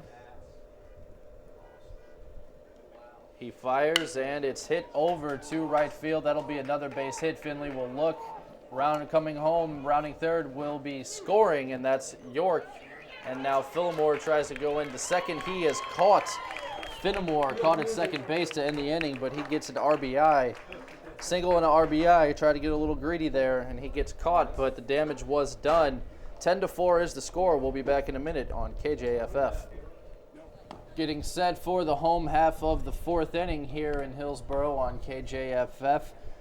The Vikings keep trying to chip away that Kaskaskia lead, but the problem is Kaskaskia keeps adding to it. It's 10-4. Jeffco now faced with their biggest deficit of the game, 6 runs. Yeah, they got a couple of very good shots that last half inning. They just had a couple of hard hit balls, a couple of seeing eye shots to the outfield, some line drives. And they've looked pretty good. They've knocked the ball all over the place, and they seem to have gotten into the head of Travis Henke a little bit. But the bottom line is, you just got to keep chipping away, and you got to find though that guy in the bullpen that can hold it and stop him. We'll see what Jeffco can do here. Leading it off will be Zach Shy, followed by Nick Becker, then Luke Schlechte. Anybody gets on, John Lyons. Again, they face their biggest deficit of the game, 6 runs. They do have 6 innings left to work with that as we're playing a full 9 Getting off for the innings Vikings, first baseman, number Beautiful day 5, in Zach Jefferson County. Shy. Zach Shy steps in. He is not having official at bat. He was hit by the pitch in the first inning and walked in the second inning. Now he makes his 3rd trip to the plate in the 4th.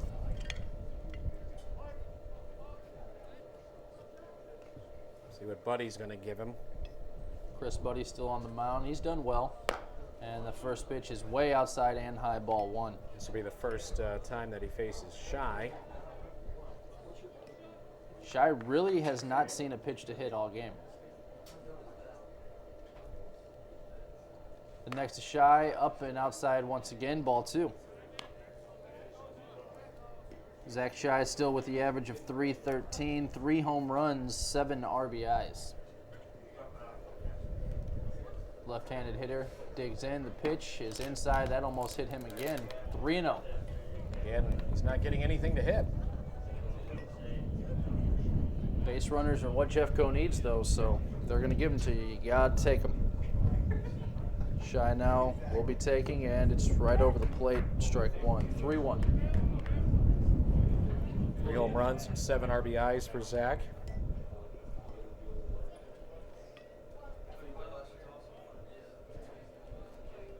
And the 3-1 delivery is now Shy takes it, and it's ball 4. Shy makes his 3rd trip down to first base. That on-base percentage is certainly jumping up there now. Designated hitter, number 8. Still does not have an official's Becker. bet, and Nick Becker with 2 singles and an RBI will try to get his 2nd RBI. Becker's been really the bright spot for the Jeffco offense. The only multi-hit guy here today so far. The first to him is in, and it's called a strike. Good pitch by Buddy. Becker came in with a .444 average. Now with the 2 hits he has so far, he's up near 500. One more would come close to putting him there. He's at 27 at bats, 29 He's at now. 483 right now. One more hit would put him at 500. And would be a good time to do it. Becker swings on it, and he's at 500. That one splits the left side of the infield. It'll be 1st and 2nd with nobody out for Jefferson College. 3 singles now for Becker. He's been consistent, if nothing else. He's found that big hole between 3rd and short.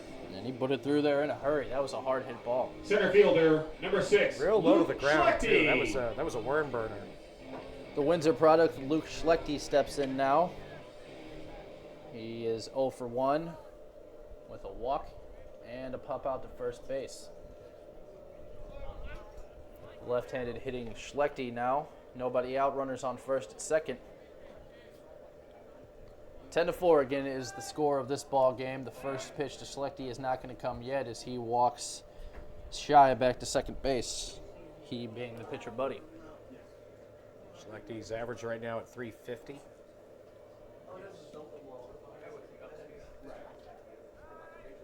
The pitch now, he squares around the butt, pulls back. It's called a strike anyway.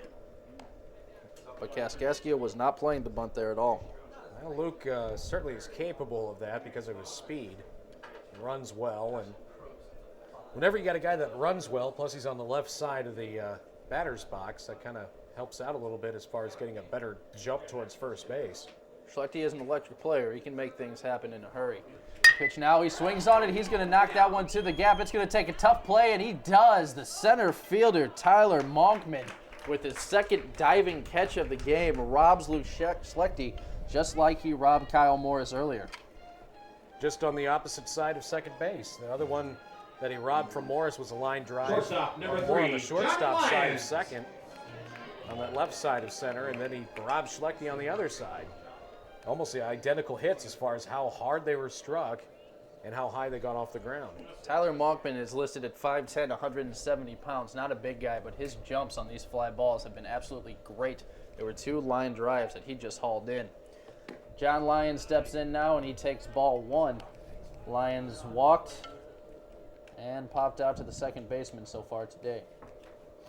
Does have a run batted in. He drew that bases loaded walk back in the first inning. Which was the first for Jefferson College. And now the second pitch to Lyons is in. He takes it, and almost gets away from Finnemore, but Finnemore flashes the leather a little bit, hauls that one in, hockey style. He swung the glove out there. Lyons, of course, missed a couple weeks of the season. He got injured in the very first game of the year against NEO. Northeastern Oklahoma missed about 2 weeks because of the broken jaw. Came back over this past weekend and has played well since his return. Lyons now grounds it foul down the the left field line. Picked up foul though by the third baseman Dylan York. 1 out, runners at first and second. The score remains 10-4. 6-run deficit, but you're only in the 4th inning of this game. Plenty of time. They don't need it all right here, that's for sure, but they just have to stop Kaskaskia. That's one thing they haven't done. The offensive's been there for the Blue Devils. That pitch high.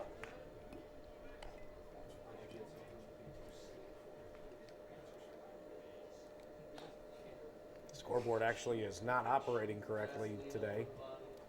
In fact, it's just off because it's not working. So we've had the count off a couple of times. And now the next one to Lyons is strike 2, 2-2. Good pitch on the outer half from the left-hander, Buddy. Trying to keep the ball away from Johnny. Johnny's not opposed to going the other way, though. He'll get his fair share of base hits to right field. And with the runner somewhat being held on by the first baseman, that leaves a pretty big hole over there. There's a big hole on both sides as the runner goes. The throw over to third, no good. Buddy had no idea what was going on. And That's a steal for Shy. Yeah, Shy just took it. Buddy had no idea he was going, but Shy took third, so now it's runners on the corners. There's a 2-2 count. It looked like even John Lyons was confused for a little bit. He had no idea why Buddy was still focusing on him and not throwing over to third. That's just poor communication by the Kaskaskia team. So now a base runner 90 feet away. John Lyons will be in with the 2-2 count. Shy is on third. Becker's on first. Becker's going now, swung on and missed by Lyons. A throw into Becker, he's safe. It looked like they had him, but they called him safe. And now the second baseman, Brett Zerline, is talking to the umpire, and they're going to get a visit from Coach Tunney, or Brad Tuttle. It looked like the throw down to second was perfectly placed, almost like Becker slid into the tag. But the umpire's out there in the field. You know, there's only a 2-man crew for these games. But he was there in position with with runners being on base, he was over towards second anyway, so he had a good look at it, but apparently he saw something that maybe nobody else did. Brad Tuttle just wanted an explanation, say, hey, it looked to me like he was out, but 2 runners in scoring position now.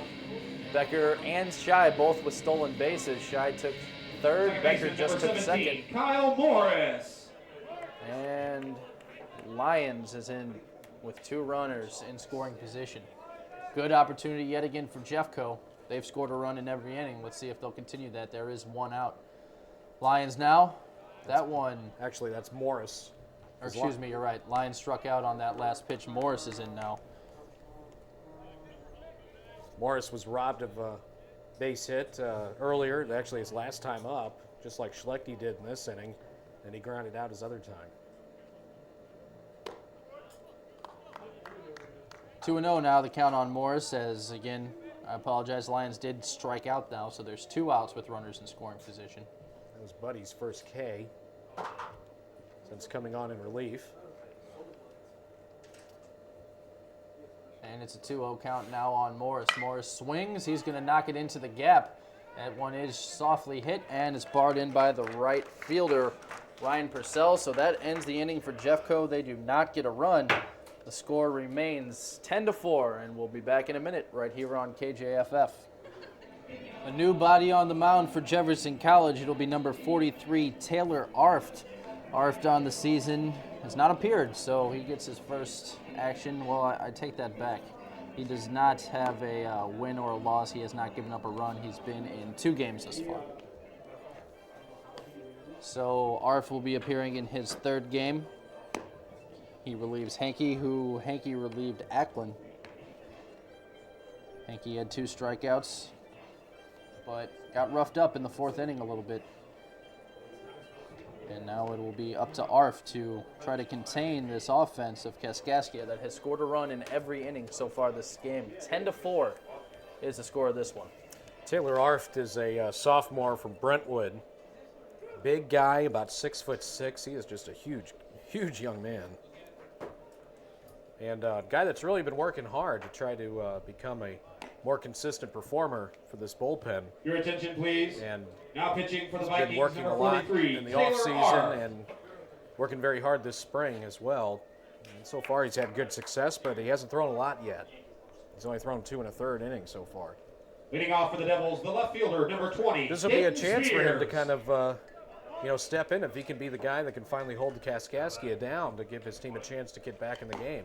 The 8-hitter steps in. That is Dayton Spears, the left fielder.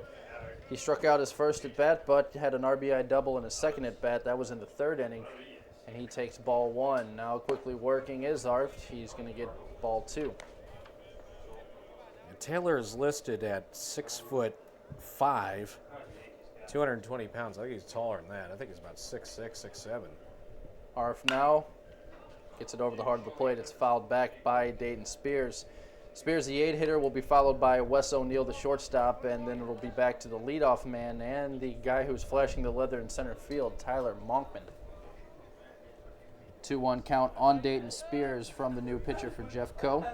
That is Taylor Arft once again. 2-1 is ball 3 now, way inside and low. Arft working very quickly here. He's already set to go, and Spears isn't even in the batter's box. A lot of lefties on this Jeffco pitching staff. Now Arft left it over the plate, but it's grounded over to the 3rd baseman. It's a strong throw by Blanchard over to Shy. Out number 1. Pretty play, moving to his left, scooping that one up, and a strong throw by Blanchard. Blanchard can get it over there in a hurry, and he played that one perfectly. Stepping in now, the shortstop, number 7, Wes O'Neill. He has a strikeout and a sacrifice bunt in this one. Wes O'Neill doesn't look to be a big guy. The first one to him is bunt attempt, and it's called a strike after he tried a little running drag bunt there. Wes O'Neill, 5'9".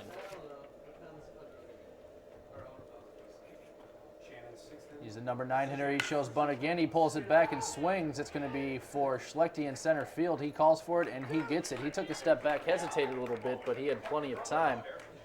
as all Morris, Lyons, and Schlechte went for that one, but Schlechte was the man who bowled it in, out number 2. So this has been the quickest inning so far by a Jeffco pitcher. Let's see if he can get out unscathed.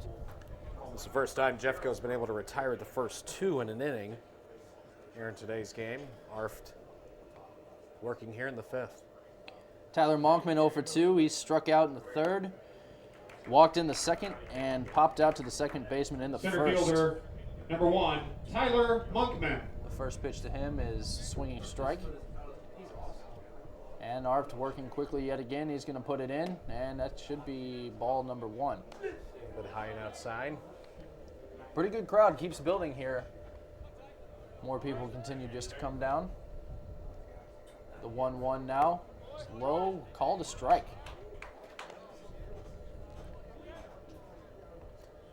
Been a little inconsistent behind home plate today. Not much, just a little bit. Taylor Arft is now 1 strike away from the first 1-2-3 inning of this ball game, and that one's going to be outside. We'll have to wait to see on that one. 2-2 count. But yeah, very inconsistent behind home plate. And that's tough for both the hitters and the pitchers. The 2-2 is in, swung on and missed. It's a 1-2-3 inning. And that gets the press box pumped up here with the music workers. 10-4 remains the score. We'll enter into the bottom of the 5th inning right here on Straight Talk 1400. Zach Blanchard will lead it off for Jefferson College. His team is down by 6 runs, 10-6, going into the bottom of the 5th inning. It will be the 8-hitter Blanchard, the 9-hitter Robinson, and Kendall Finley will be rounding out the first 3 here in the bottom of the 5th. Blanchard steps in with a walk, a run scored, and a single to his credit. And again, Buddy is on the mound for the Kaskaskia squad. Big swing by Blanchard on the Third first pitch. baseman, number 32, Zach Blanchard.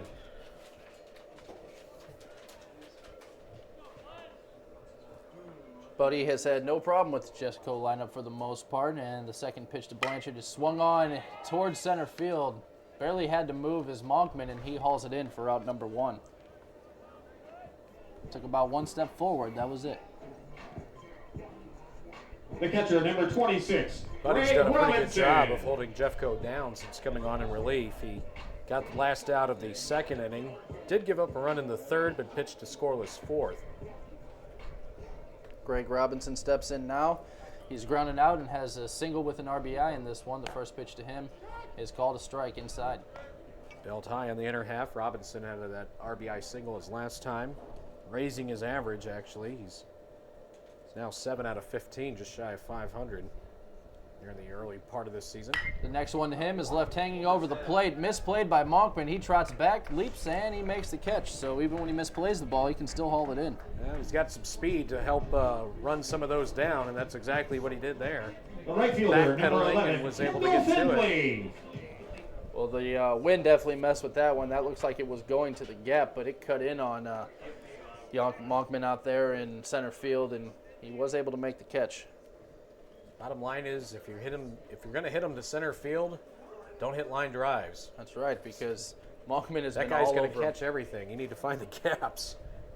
The cliche vacuum in center field. Kendall Finley steps in now. He struck out, walked, scored a run, and has a single in this one. And the big running joke is anytime you have a good fielding center fielder, it's 2/3 of the earth is covered by water, and the other third is covered by take your pick. People used to say Jim Edmonds, Willie McGee. Well, in this case, it's covered by Monkman. Now a 2-0 count on the leadoff man, Kendall Finley. Already 2 outs, so working quickly now that we've hit the 5th inning. Took, about an hour and 15 minutes to get through the first 4 innings, and now the past 5th inning has gone by fairly quickly. See what Finley can do. First strike to him, it'll be a 2-1 count.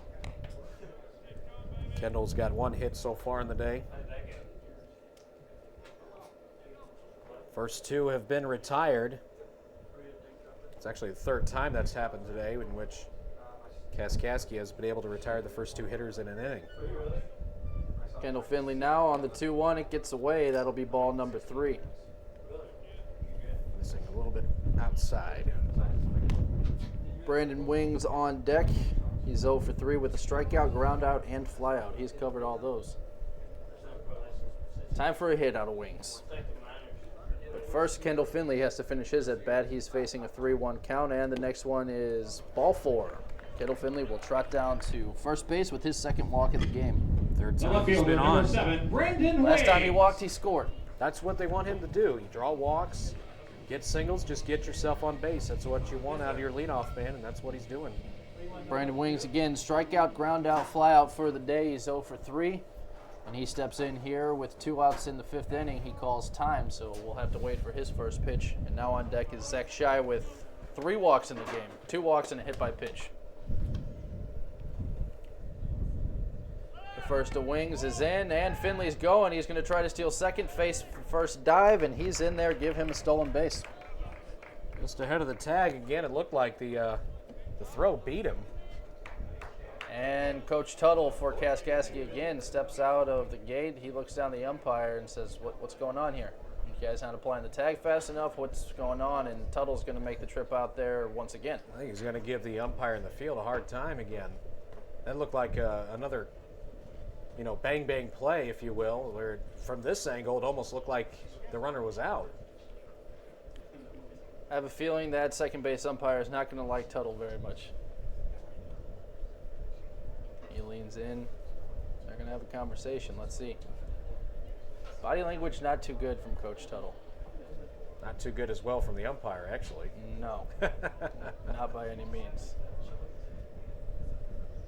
Coach Brad Tuttle will make his way back to the dugout. He's going to say some things on his way there, and he says he's safe. He's safe. I'm sure there were some other words thrown in there, but Well, yeah. FCC won't let us repeat those. Coach Tuttle, Coach Carroll actually was talking to me about Coach Tuttle last night, and he said, he's been part of Jeffco's program for 2 years now, and including fall ball and the spring. He's never been a part of a win over Kaskaskia. They've had the better of Jeffco each time. Last year in the spring, and then the 2 fall seasons. And right now, that can be Actually, said 3 the same. fall seasons. So they have a 10-4 lead over Jefferson College. Brandon Wings is in right now. The runner on second, that's Kendall Finley. The next to Wings is in. He lets it go. That's called strike. Good pitch inside corner there. Wings let a pretty good one go by him. 2-1 is the count. Brandon's looking for his first hit. He's been on base once and actually has scored a run, but he's looking for that first base knock. He reached on the fielder's choice. That's the only time he reached base. Now Wings gets the 2-1 pitch. Hits outside, ball 3. So don't quit on this inning yet. Let's see what Wings can do with the 3-1 delivery. That steal by Finley was his 6th of the season. Ties him for the team lead.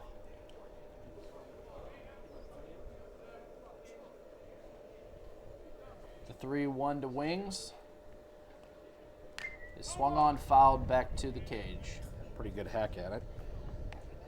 Schlechte actually leads the team in steals with 6 until Finley just tied him with his 6th of the year. Wings now will be facing a full count. 2 outs. Finley should be running. But he checks on to make sure he doesn't get a big lead. Finley takes off. The pitch taken for strike number 3. That'll be the second strikeout for Wings. And credit another one to Buddy. And it will remain 10-4. Jeffco leaves 1 stranded at second base. That man was Kendall Finley. We'll be back with the top of the 6th next on KJFF. Taylor Oft is throwing his warm-up pitches just before the 6th inning begins. Arft got the 1-2-3 inning, the first one of the game, and he'll look to continue that pace. Stepping in first for Kaskaskia is the number 2 hitter, Ryan Purcell, the right fielder. Leading off for the Devils, the right Reached on fielder, an number air, 24, flied out, and has a Ryan double. Purcell. His double came in the 2nd inning, and that swung on. The first pitch to him will be down for a base hit. Wings, the left fielder, hauls it in, and Ryan Purcell gets himself a leadoff single to start the 1st inning. Second hit of the game for Purcell, and the 3rd time he's been on. Leadoff man on for Kaskaskia for the 3rd time today. Ryan Purcell was one of those in the 4th inning. He led off with that double, which turned out to be a horrendous inning for Jeffco. Second baseman number 5, Gave up Brent 3 runs, so he Zerline. just knocked the ball around. Stepping in now is Brett Zerline, the number 3 hitter, second baseman. He has a home run in this game as well as a ground out and reached on an error in the first inning. The first pitch to him is called a ball.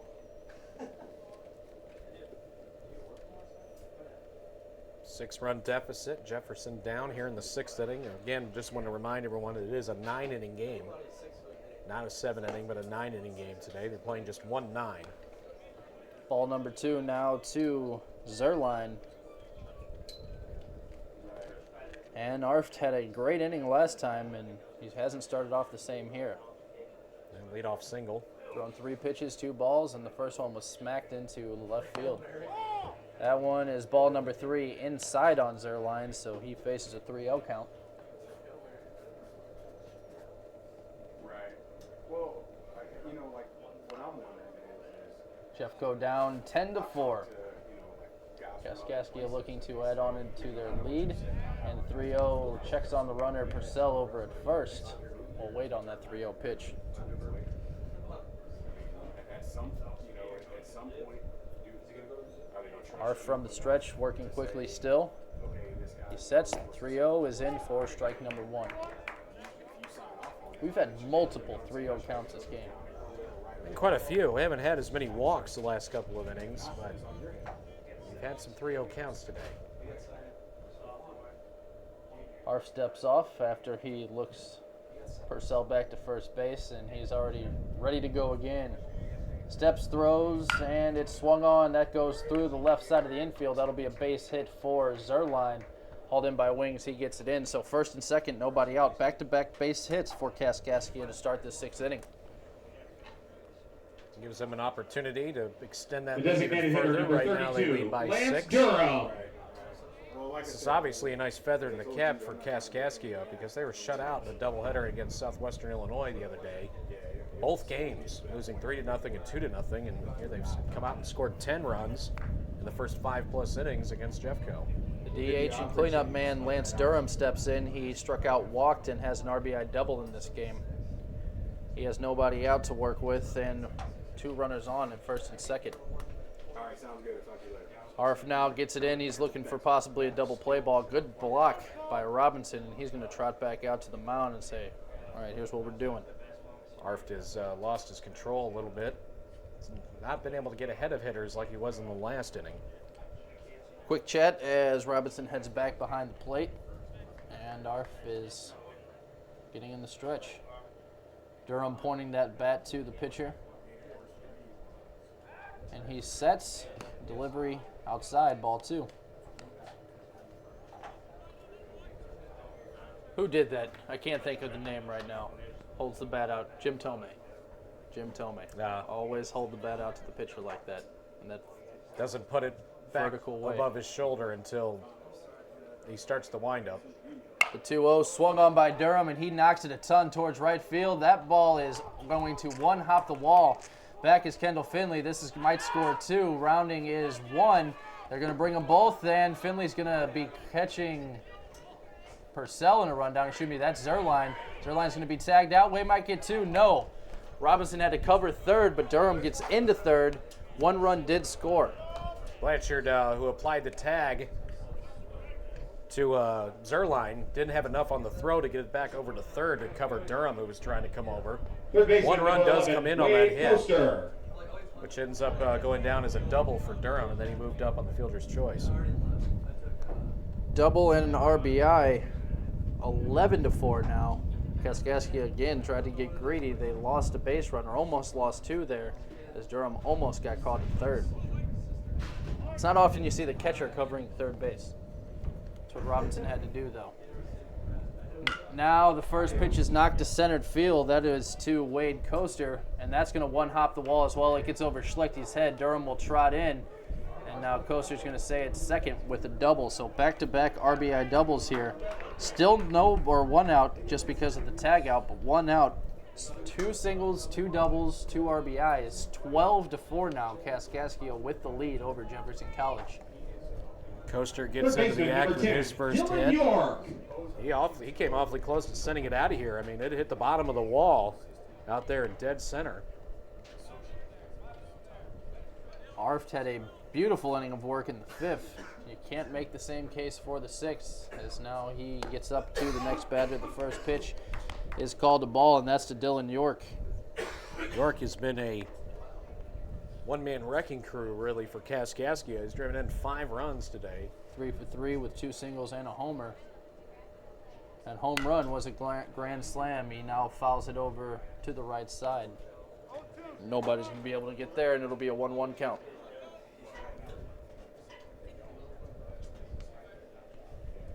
Action in the Jeffco bullpen as Arft deals the 1-1 to York, and it's going to be a ball.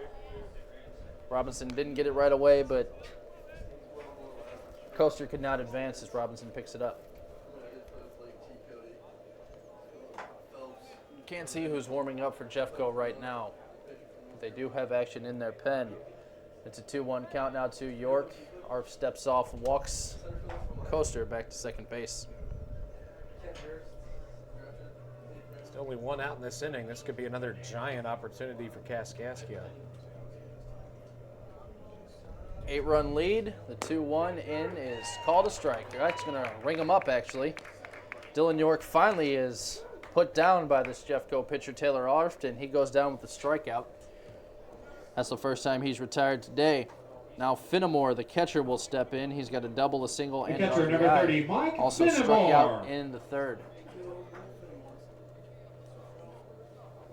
Another one of the Kaskaskia players with a multi-hit day. Double and a single. One of them drove in a run, actually, an RBI single in the fourth.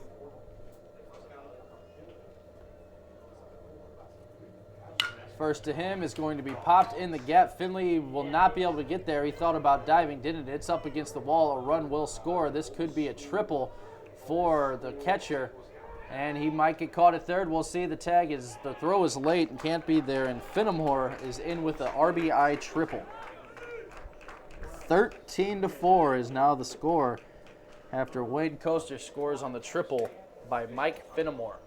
The extra base hits have really been a feather in the cap for Kaskaskia. They've had a lot of doubles. There's their first triple. They hit a couple of home runs also early. Just looking at real quickly here, it looks like they have 6 doubles, Left fielder, a number triple, 20, and 2 home runs Dayton today. Spears. Dylan Spears steps in now. He's got a double, strikeout, and a ground out. 1 for 3. Strike to him. All these runs against Arft will be earned in this inning. It's just been a hit parade for the most part. We'll see if this might be Arf's last inning of work. And he delivers now. And that one is called a ball way outside. Yeah, you got to start 1-2. thinking about Jeffco having to get some runs in the bottom half of this inning or the next, or the game could end on the mercy rule. They're down now 13-4. If you're down by 10 at the end of 7, the game's over. Outside, that one will be called a ball. 2-2. Good pitch, it just broke late.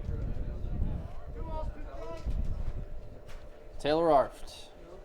Tough inning for him. There's been 2 singles, 2 doubles, a triple, and 3 runs scored in this one. The next breaking ball off the glove. It's going to be another run scored. Nope. Finnemore's going to trot back to third. He had a shot at taking it. Just didn't take the chance. That's the one thing about the backstop here at Jeffco. Sometimes it's a little bit, you're always sometimes taking a chance if you try to score from third. I mean, there is a lot of room back there, but with the way the posts are set up, it could carry them right back to the catcher quickly and get you hung up between the bases. 2-2 was in. Or 3-2, and that one's a walk, excuse me. And this inning does not come to a conclusion as there's a walk for Dylan Spears. Wes O'Neill steps in now. The shortstop, number And for 7, those that Wes have O'Neill. not heard yet, the Jeffco women's basketball team drew the number 6 seed in the national tournament next week in Salina, Kansas. They will play at noon on Tuesday, the 18th. They'll be taking on Monroe, New York, out of Rochester. And you'll be able to hear the games here on KJFF, including that game 1 on noon on next Tuesday. Wes O'Neill is 0 for 2 with the strikeout, a flyout. He also had a sac bunt. One of the few has not been on base yet today. Actually, the only guy for Kaskaskia, I believe, who has not reached base. They have really found ways to get on. Early on, it was taking advantage of some defensive miscues and some walks. And then the last couple of innings, really from the 4th on, they've just been hitting. Runner's going, but it hits O'Neill, so he will reach base for the first time. And it's bases loaded now with 2 outs. Stepping in will be The center fielder, number 1, Tyler Monkman. What did we call him earlier? The vacuum, the guy covering everything but water. Tyler Monkman, the center fielder. He covers a third of the country, a third of the world, actually. 2/3 covered by water, the other third covered by Monkman. Monkman has only reached on a walk. He's 0 for 3, and he's going to send that one back to where he plays center field. Schlechte gets under it. That's out number 3. And Monkman is retired for the 3rd out, so they extend their lead. 13-4 is the score. Jefferson College looks to add some runs in the top or the bottom of the 6th next on KJFF. Jeffco needs some runs, and they need them in a hurry as we enter the bottom of the 6th in this 9-inning game. Leading it off will be Zach Schei, followed by Nick Becker and Luke Schlechte. Schei still looking for his first official at-bat. He's been hit by pitch in the 1st and had a walk in the 2nd and the 4th innings. He stole a base in that 4th inning. But Zach Schei nonetheless will lead off things. And Chris Buddy will stay on the mound for Kaskaskia Blue Devils. And they hit the ball a ton in that 6th inning. All 9 of their players saw a plate appearance in that. And there was, let's see here. Leading off for the Vikings, the first hits in baseman, that. number 5, Zach Schei. 13 runs on 14 hits. And again, the extra bases really come into play. 6 doubles, a triple, and 2 home runs hit today by the Kaskaskia offense. They have more, they certainly have more extra base hits than singles. The first 2, Zach Schei is in, and he smokes that ball down the right field side, and that one's going to get to the wall. Schei's going to round first. He's going to second. He hesitated a little bit. He might get caught, but the throw was not strong enough, and that's the way you start an inning. Zach Schei leads it off with a double. He took a chance trying to take that second base, and he almost paid for it. A throw not necessarily stronger, but more accurate. It would have gotten him. When the throw was offline, it was over up towards the top half of second base. That was about 10 feet off the bag, so really no chance to get Schei. Schei was watching it, and if he would have had his head down and just ran, he probably would have had it cleanly, but he was watching that ball, and he hesitated a little bit. Stepping in now is Nick Becker. He's 3 for 3 with 3 singles and an RBI. He takes ball number 1. There is a runner in scoring position now with the leadoff double for Zach Schei. Becker waits, calls time. That was a frozen rope, too, by Schei. That was That hard ball hit. was smoked. He pulled that ball right down the line. It was maybe, 11 feet off the ground total? Not by much, just over the fielder's glove.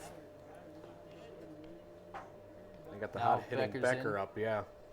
And he smokes that ball. That's to the right fielder, right at him, though. And Schei will have to trot back to second. That's a flyout for Nick Becker. It's the first time Becker's been retired after 3 singles prior to that. The center fielder, number 6, Luke Schlechte. Schlechte steps in now. He reached base in the 1st on a walk. He also popped out and flied out to center field. Was robbed in the 4th inning by Monkman. Kind of surprising. That was actually, that double by Schei is the first double he's had so far. All of his hits have been either singles or home runs prior to that. Now the first of Schlechte is outside, ball number 1. You can tell Schei wants to come home. He's antsy out there on second base. He scored once so far today. He wants to score again as Schlechte's in. He gets set. Buddy looks back at Schei, nobody covering the pitch. Schlechte thought about it, did not turn the bat in. That's 2 balls, no strikes. Pitch inside on him a little bit. Luke's looking for his first hit. He's lined out. He got robbed of that hit in the 4th inning. He's popped up and walked. So he's looking for his first base knock of this game. And depending on where it's hit, it could bring in a run. And a balk is called. Buddy is called for a balk, and that one was blatant. He stepped towards the mound, and he got Shy in the corner of his eye, then turned to second base. Shy takes third on the balk. So that's the second balk we've seen today by Kaskaskia pitchers. So now here you have it. Base hit by Schlechte, a run comes in. Should be no question about it. And they need runs just to avoid that mercy rule. Schlechte now, good pitch, did not offer, 3-0. He's on the inside half again. That Trying looked to like jam a- Schlechte inside, but he's throwing it too far off the plate. That looked like a left-handed hitter's dream right there. Just pull that ball down the line. That's the kind of pitch Shy had. That's what he did with it, but Schlechte did not offer. And now he faces a 3-0 count, taking all the way. That's strike number 1, 3-1. And down by 9 runs here in the 6th inning. I mean, you've got to think about getting a couple of insurance runs to extend this thing. Schlechte now with the 3-1 count. Does not offer. He's going to take another walk. So 2 base runners now for Jeffco in the 6th inning. They're down 13-4. And Coach Tuttle, he's going to trot out to the mound and talk to his pitcher, Buddy. He's got a right-hander loosening right now. Buddy's been in there since the towards the tail end of the 2nd. So he's been throwing quite a bit of, not only has he thrown quite a bit of innings, he's thrown basically 3+, but got to think his pitch count's getting up a little bit, although he hasn't had too many walks. He's only walked 2 guys. Check that 3 since he's come in. But he's going to be done. Buddy does come out of the game after the group meeting at the mound. Let's take a break. We'll get you who's relieving him in 90 seconds on KJFF. The new pitcher for Kaskaskia College will be Jamison Rakers, number 17. He's a freshman. He comes into the game listed at 6 foot, 170 pounds. He's a right-handed hurler, and he comes in for the Blue Devils. The 3rd pitcher used by the Blue Devils today. Chris Buddy went 3 2/3 innings. Allowed so far only 1 run. Could be more depending on what happens with the gentleman on base. 5 hits. He walked 3, struck out 2. He actually is in line to get the victory. Rakers is still throwing his warm-up pitches, and it's not close right now. 13-4 is the score, with the Kaskaskia Blue Devils on top of the Jefferson College Vikings. Your attention, Did we ever please. figure Now out what part of pitching for the Illinois Devils, Kaskaskia is number from? 17, Centralia, Jamison Illinois, Rakers. actually, which I think is more towards the center of the state. Not too far deep, though. Centralia in the center. Now batting for the You can see Vikings, where they the got the shortstop, number 3, Johnny Lyons. Never Not like thought of it they're. that way. It's Never not thought like of it that it's not like they drove in though from, Chicago or Sure. somewhere up there or Springfield even. John Lyons steps in for Jefferson College now. He walked, had an RBI on his walk, popped out and struck out. He hasn't had an appearance since the 4th inning. There's a lot of good programs in Illinois. A lot of good JUCO baseball programs. Kaskaskia is one of those. Big rip by Lyons. He knocks it foul. Lincoln Trails also in Illinois. SWIC, Southwestern Illinois College. You got Ren Lake, Lewis and Clark, John A. Logan. You got a lot of good ones up near Chicago, like Triton. Second pitch to Lyons, who can just recently move his jaw. Does not come yet as they check on the runner at first. That's Luke Schlechte after the walk. Schlechte's on at first, and it is Zach Shy on at third. Shy had a double to open up the 6th inning and then got to third on a balk. Lyons now swings on it, knocks it. It'll be foul. He's just a step ahead of that pitcher. A couple good rips. It's kind of a big overhand delivery there from Rakers. Lyons was out in front. Pitch was in on him as well. An absolutely gorgeous day here to play some baseball. Start to get a little shade, not much. A little bit peeking in on the left side of the outfield. Strike 3 on John Lyons is called. He looked at that one right down the middle. Right on the outer half, more towards the outer half, but there's no question about it. It was right there. Second baseman, I number think he was 17, expecting Kyle something Morris. else. I don't think he was looking fastball there. 2 outs now, 2 on. Kyle Morris steps in. He hasn't had the best of luck, been robbed a couple times to center field, and that one's going to get away. I thought about it, but he's not coming home. It'll be ball number 1 to Kyle Morris. He's hit the ball hard a couple times. That line drive to center that Monkman took away. The hard hit ground ball that caromed off the pitcher in the first inning. And then flied out to right his other time. Second pitch now to Morris is in. Runner's going from first. And Schlechty's going to get that 7th stolen base of the year, so he takes back that team lead. There was no throw. No throw whatsoever. Fenimore has not shown he has a strong arm. He's been awfully close to getting some people, though. He has. He's had a few steals on him. But they were close. They were awfully close. In fact, 2 arguments by the manager for Kaskaskia, Coach Tuttle. He's had 2 arguments with the umpire out in the field about calls on steal attempts that were borderline. Another ball to Morris, and now the next pitch is inside, called a strike. Rakers came in a tough spot, got the first man that he faced, and now he's trying to get Kyle Morris. A base hit here would bring in a couple. Pitcher now looks in, the delivery to Morris, swung on and knocked foul. That'll be strike number 2. Both runners in scoring position, as you mentioned, Ryan. Jeffco's been held to 7 hits on the day. And they came into this game hitting .352 collectively. The next is inside, and he's going to make a trip down to first as Kyle Morris draws the walk to load the bases up with 2 outs in the 6th inning. And Zach Blanchard coming to the batter's box. Blanchard with a walk and a run in the 2nd inning. He had a single in the 3rd and flied out to center his last time up. That was last inning in the 5th. Blanchard is a home run threat, to say the least. He's got 3 on the season, plus 9 RBIs. He's a good bat to have in the 8th Third spot. baseman number No doubt about 32, that. Zach Blanchard takes the Blanchard. first pitch for a ball. Don't be surprised if he continues to put up numbers like this, that they don't move him up in the order. More towards the 5th hole, maybe. Blanchard with the bases loaded, 2 outs. The next one to him, he was right on it, but just barely got a piece. He fouled it back to the cage, strike 1. You know, one of the guys that Jeffco has relied on this year offensively is Brian Probst, who actually came into today's game as the team's top hitter and top RBI guy, but not in the lineup. And I know you need to, and again, that comes back to Jeffco being so deep with their outfield core that sometimes somebody's got to sit. And now Blanchard does not get all of it. He pops it up to right field, and it's caught. Little miscommunication by Purcell and Zerline, but Purcell makes the catch nonetheless, and they leave 3 stranded. Jeffco's still down 13-4. We're back in a minute on KJF. Moving now into the 7th inning on KJFF as we're back to Vikings Field in Hillsboro, and another new pitcher has come on for Jefferson College. Running out of room here on my sheet. Yeah.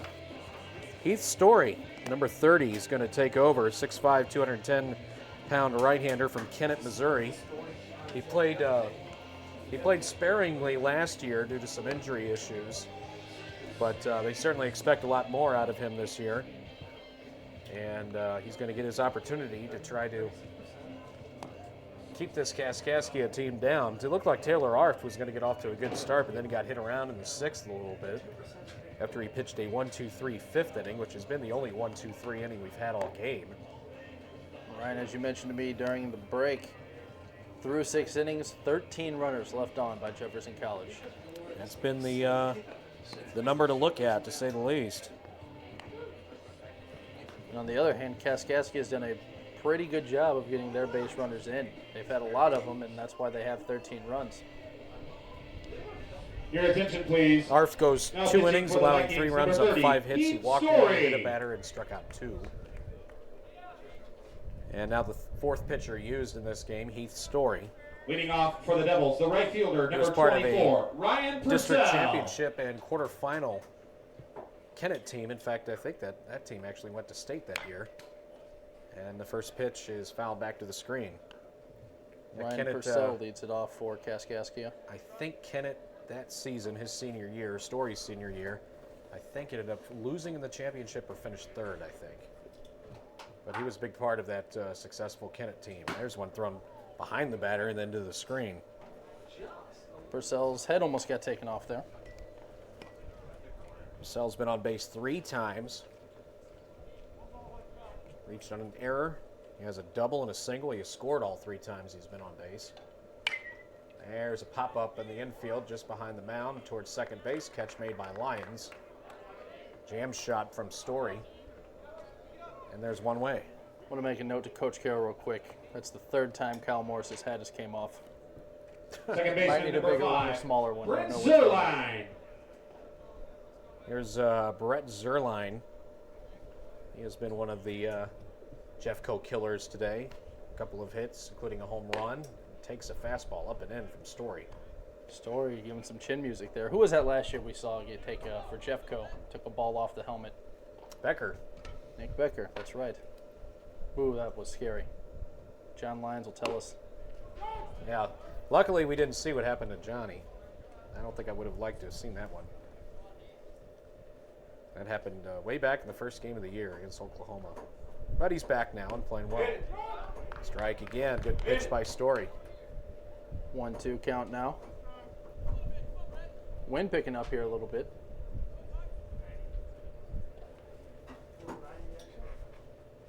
Story brings in another one. Inside, missing. Everybody checking the guns because Story's heating it up, and he's been hitting around 90, 91, looks like. On the radar gun, he's been bringing it. And he took a little off on that pitch and a foul tip. Good job by Zerline to get a piece. Still, it's a 13-4 deficit. Jefferson College down to Kaskaskia here in the top of the 7th. No question about it. You got to hold this team down in this half inning. That one's just a little bit high.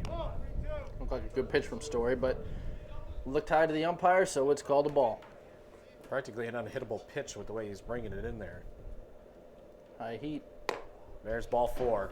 Missed with the fastball up, and that is a very tough earned walk by Zerline. Lance Durham will come in now. He's 2 for Designated hitter number 3. 32. This will be interesting. Lance Durham.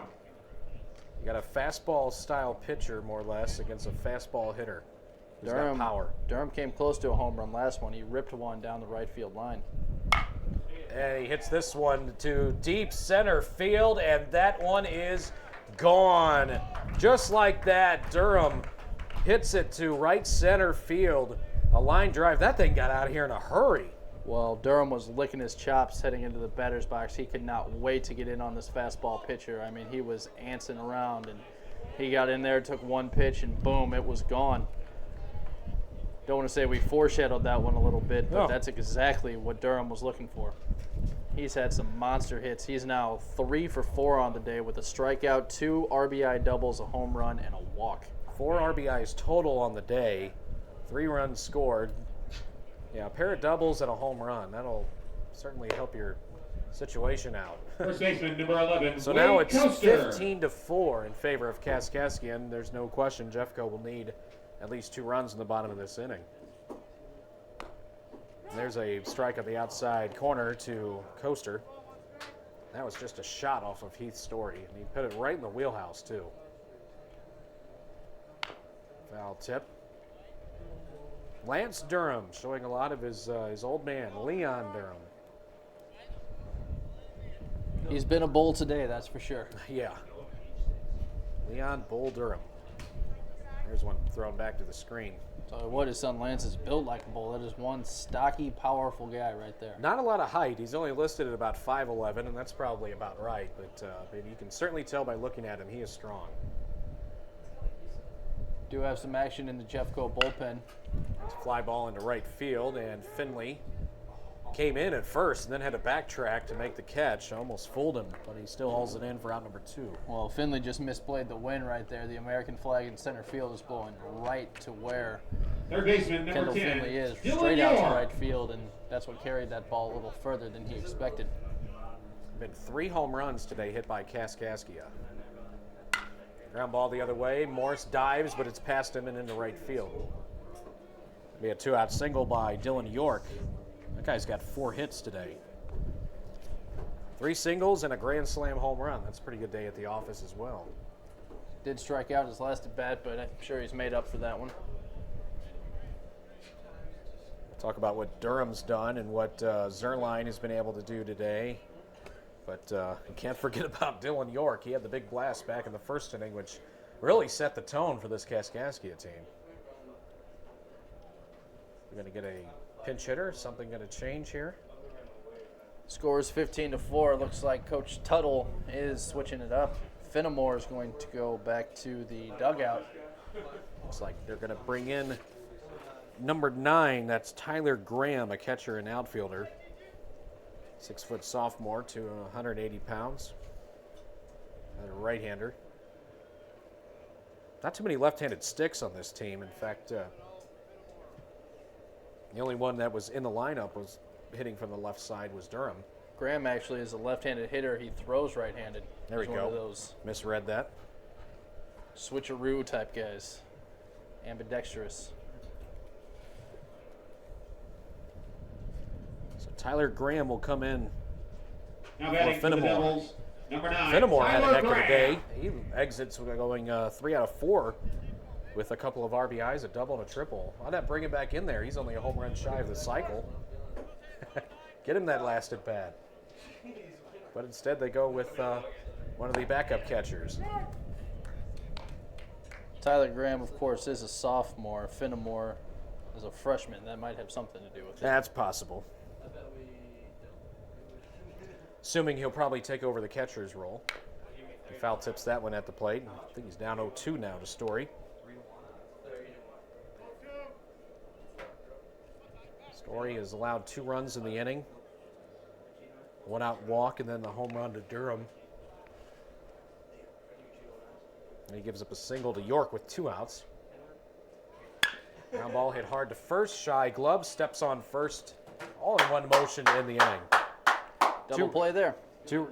Well, not necessarily. He didn't need it. Yeah. But nonetheless, 2 runs score for Kaskaskia, and they now lead 15-4 as we go to the bottom of the 7th. And we're back in 60 seconds on KJEF. Bottom of the 7th here on KJEF. Jeffco needs at least 2 runs to extend the game further as they trail 15-4 to Kaskaskia. This team has just been roping the ball all day long. And their pitching has just been good enough, even though Bishop got off to that slow start. Buddy put together a pretty good, successful, quiet middle relief, and then Rakers looked pretty good in that last inning. He did get in a little bit of trouble, but overall he was able to get out of it without giving up a run. They were shut out in a doubleheader, and they've saved their offense for this Leading game. off for the no doubt. Vikings, Apparently. catcher, number 26, Apparently Greg that's been the case. Robinson. 15-4. Jeffco needs some runs. Since Coach Carroll has been part of the Jeffco program, he has never beaten Kaskaskia. And Coach Tuttle either in the fall or in the spring, and it's highly possible that that's going to continue. Robinson, the catcher, starts it off. He's 1 for 3 today with an RBI single. And he takes it low from Rakers. New catcher in, of course, that is Tyler Graham, excuse me. We'll see how he starts calling this game. And inside corner, that's a called strike to Robinson, 1-1. It's Robinson, Finley, and Wings if anyone gets on shy. See if perhaps Coach Carroll may want to maybe bring in some pinch hitters. And there's a swing and a miss by Robinson. He was way out in front of that pitch. He's down 1-2. Robinson with the RBI in this game. He's had some good at-bats. Grounds out, flied out to center field, also with the single for an RBI. But he's had some solid plate appearances, working the count very well. Robinson, a big part of last year's success. Caught almost every inning of last year. And he was just worn out by the end of the season. And Coach Carroll certainly does not want to do that to him again this year. He played till the end, though. He had some very good games in the postseason. And a foul ball off the bat of Robinson. Hit about 300 for the year. A little shy of 300, I think. But They do not want to overuse him this year like they did last year, and that's one of the reasons why they brought Aldridge in. They did have a backup catcher in place in Sean Wilkie, but he injured himself during the fall and had to have surgery. And then they had Aldridge transfer in at semester. Robinson's still up there now, looking at, I believe it's a full count now.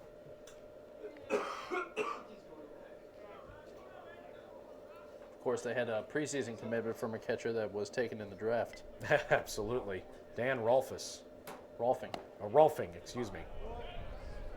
Pitch missed inside. Now we got a full count to Robinson. Again, the scoreboard not working, so we've been off on the count a couple of times. Or was Rolfing taken by 13th round? 13th or 12th round, I think. Minnesota actually took him, which was kind of unusual because he was such a highly touted guy coming out of high school, and they already have their solidified catcher in that organization in Joe Mauer. Robinson turns on that inside pitch, hammers it foul down the left side. But who knows, by the time Rolfing is ready to maybe make that move to the majors, maybe Mauer will be one of those guys that exits. Not too many people stick around. Yeah, the Twins don't pay a lot of their players once they reach that all-star status. Torrey Hunter's gone. I think they did hand out a Santana's couple now big gone. contracts, though, to Morneau and Mauer. They had Morneau and Mauer are getting paid okay. But Santana left, Torrey Hunter left. They They've get had a lot some of return guys for in the those past. guys. They don't let them walk. They trade them and get those young guys in. Ball 4 inside to Robinson, so he reaches.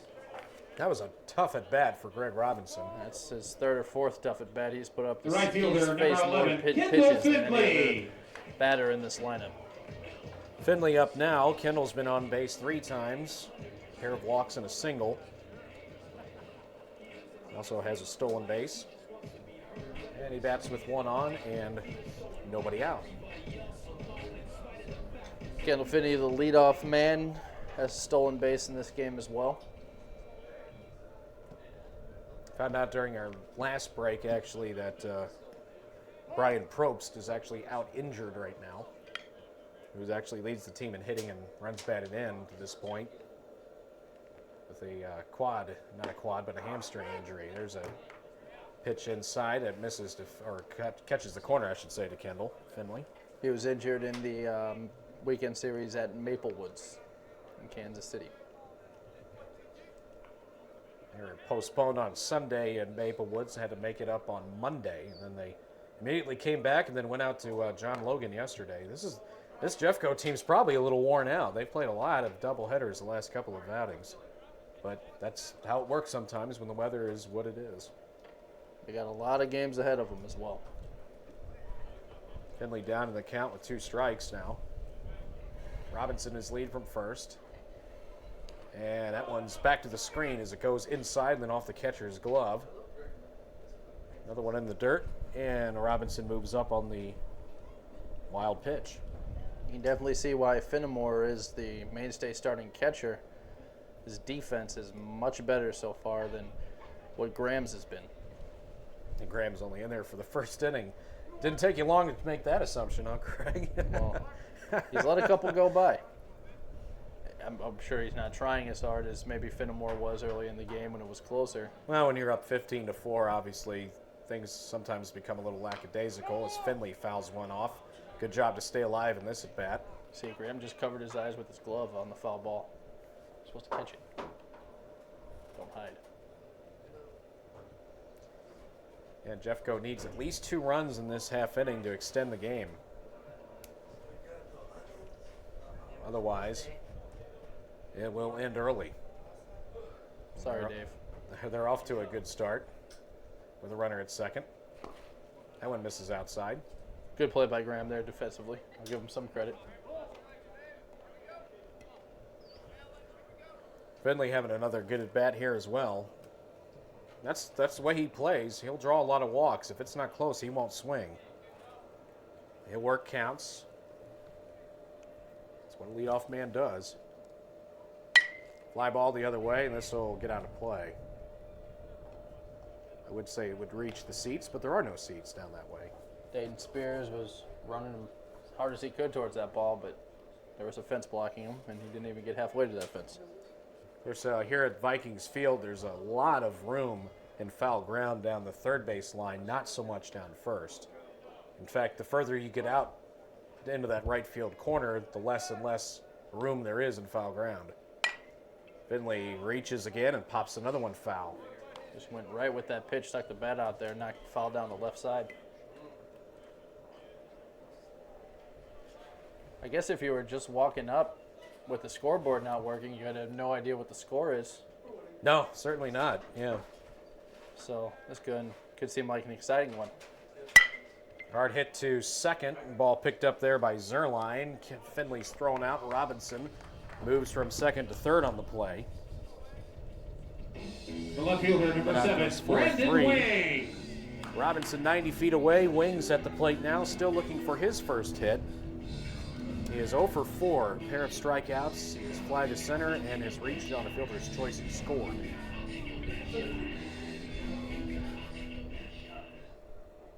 Jeffco, I'm sure one needs those couple runs, so Wings is looking, and that was a hard hit ball. Robinson having to duck out of the way of that one, standing over at third base. One thing you don't want to see is one of your teammates getting hit by a foul ball when you're over at third base. Chopper back towards the mound, and Rakers will look the runner back to third and throws Wings out at first. So now there's 2 outs in the inning, and Kaskaskia is 1 out away from ending this thing after 7 because of the First baseman, mercy number rule. 5, Zach It's Shy. not a very good day at the plate. Kaskaskia had his number. He came in batting .400, but grounded out twice, struck out twice, and flied out once. He's 0 for 5. And Zach Shy steps in, who's 1 for 1, 2 walks, a hit by pitch, and a double in the 7th. Shy could make this interesting, though. He could make it back to a 9-run deficit with 1 swing, and he's facing finally a right-handed pitcher. He's faced all lefties. First pitch missed outside, 1-0, and another one outside, 2-0. Zach Shy has seen about 2 or 3 good pitches to hit all game, and one of those he took to the gap for a double. Right down that right field line. 3-0 is a pitch missed away.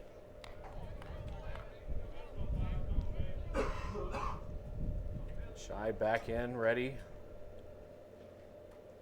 See if he gets the green light. Yes, he does, and he fouls it back. That was tough. The pitcher, Jamison Rakers, lost his footing on the mound when he threw that ball. His front foot slipped, and that one got away from him. It was outside, but Shy offered and tipped it. Ball 4 misses away. Shy draws the walk. 2 walks in the inning for Rakers. And I'll bring in Becker. Designated hitter, number 8, And Nick it's not pitching to Becker. Shy. He wanted to swing at anything. Yeah, you got to figure at times it's got to be frustrating when you're not getting much to hit. He's been on base every time. 3 Yeah. walks, hit by pitch in the first, and a double in the second. Been on base every inning. Or not every inning, every time he's came to the plate. Again, your on-base percentage is skyrocketing right now. Especially since his average was already .313. And I'm sure those weren't his first walks. His on-base percentage has to be way up there. As he actually, prior to this game, he had walked 5 times. There's a strike at the knees to Becker. He's had a nice day, 3 out of 4 with 3 singles, including a run batted in. They could use a run right here, that's for sure. In fact, they need 2. That missed down and away, 1-1 to Becker. Zach Shy was had on base of .421 coming into the game. He's been on base all 5 times here, so he's way over that 500 mark. That one's thrown back to the screen, and coming from third is Robinson. He will score. Pitch that missed down and away, got past the catcher. Shy moved from first to second. Robinson scores, and it makes it 15-5. Still the 10-run mark. Graham with that one get away once again. It turns into a run for Jefferson College. Shy moves up to second base. Second time that pitcher's thrown one in the dirt that was mishandled by the catcher. And there's another one in the dirt, and this time Graham keeps it in front of him. Not that pitch, but the pitch before. Rakers again slipped on that mound on his delivery. Getting his cleat stuck in the mound or something. There's some rough spot on the front of the mound. He keeps sliding in that. Next one to Becker on the way. inside, ball 4. Becker draws the walk, and 3 walks in the inning for Rakers. The And center to the fielder, plate number 6, is going to be Luke Schlechte. Becker, 3 singles, a walk, and a flyout on the day. Good day for Becker. Schlechte now, he's 0 for 2 with 2 walks. Pop out and fly out. And Schlechte will try to keep this thing going. Jefferson down 15-5 here in the bottom of the 7th.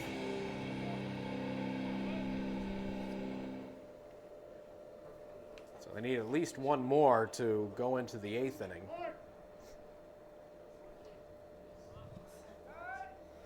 Rakers looks to second. The pitch misses away. 1-0. This game started at 2 o'clock. Here we are about 13, 12 minutes away from the 5 o'clock hour. It's been almost a 3-hour game to this point. There's a swing and a miss by Schlechte. He was fooled. Big swing. Nothing there to hit. 1-1.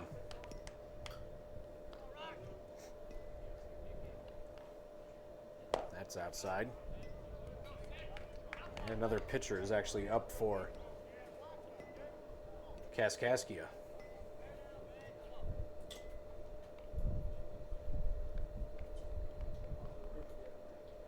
Swing and a miss by Schlechte. Good pitch on the outer half of the plate by Rakers. It's a 2-2 count. Schlechte wanted that one, though, and I thought he was going to get it. That one was just right there. He didn't take it. And the next one fired in. That's up high. Full count. Full count, 2 outs. Guess what? The runners are running. And the runners are going to get a head start. And ball 4 outside. Bases are loaded. 4 walks in the inning by Rakers. Rakers has not been able to hit his spots whatsoever. I'll tell you what, this is the Shortstop, third time number 3, Jeffco has Johnny had Lyons. the bases loaded in this game.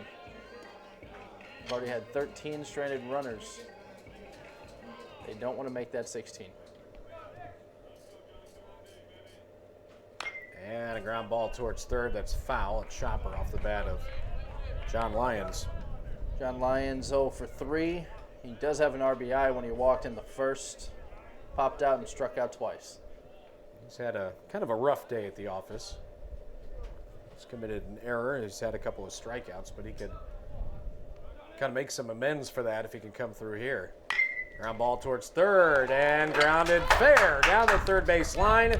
1 run will score. That's shy. Here comes Becker. And to third base, sliding in safely is Schlechte. Lyons comes through with a 2-run single down the left field line. So we're playing 9. At least 8. At least 8, correct. But that does help padding a little bit. Jeffco was down by 10 after that one. Now they're only down by 8. And still with a runner on third base, runners on the Second corners, baseman, number 17, Jeffco can still Kyle chip away at Morris. this one. The thing about baseball, there's no time limit. You can go for as long as you need, as long as you keep bringing the hitters around.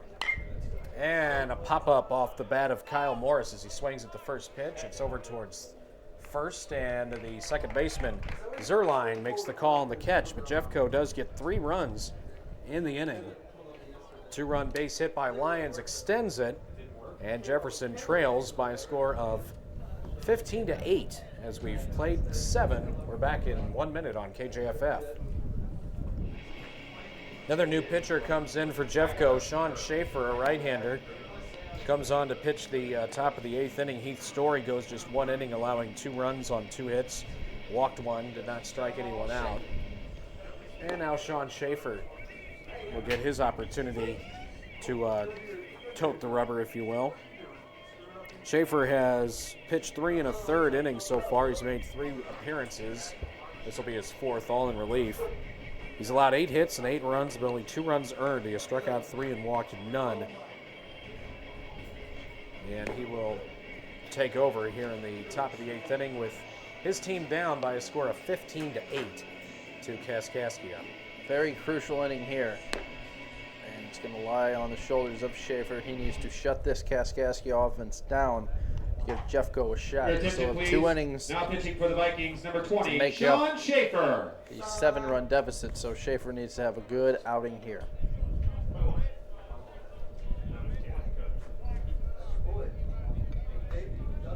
Actually, did I get that right? 15-8, I guess. Okay.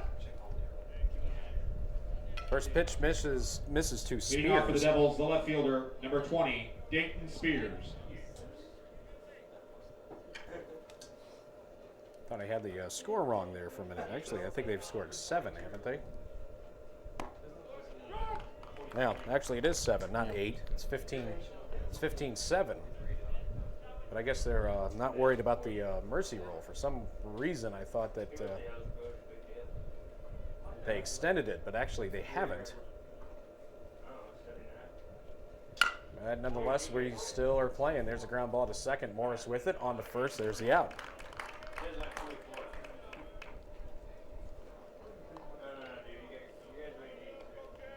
It's actually 15-7 is the score. They're throwing the rule, I guess, out the window. They're just going to go ahead Shortstop, and number play all 7, 9. Wes O'Neill. Unless somebody's unaware of what the score is. There's a swing and a miss by O'Neill. That couldn't be a possibility that somebody's unaware. Yeah, it could be. I think in these early season games, sometimes you just, you agree beforehand whether or not you're going to call it early if there is a 10-run deficit. Sometimes they agree to it, sometimes they don't.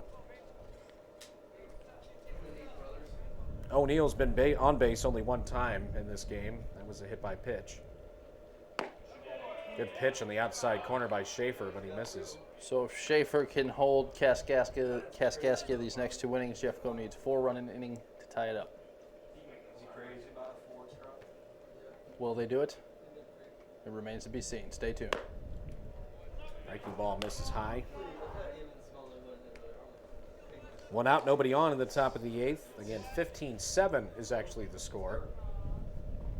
Jefferson trailing. Down and in. And we got a full count to Wes O'Neill.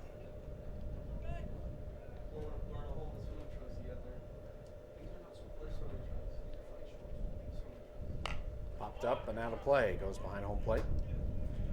Count rides 3-2. Schaefer so far, not looking too bad. Good deliveries to the mound.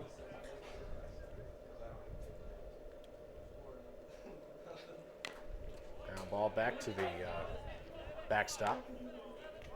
O'Neill just got a piece of that.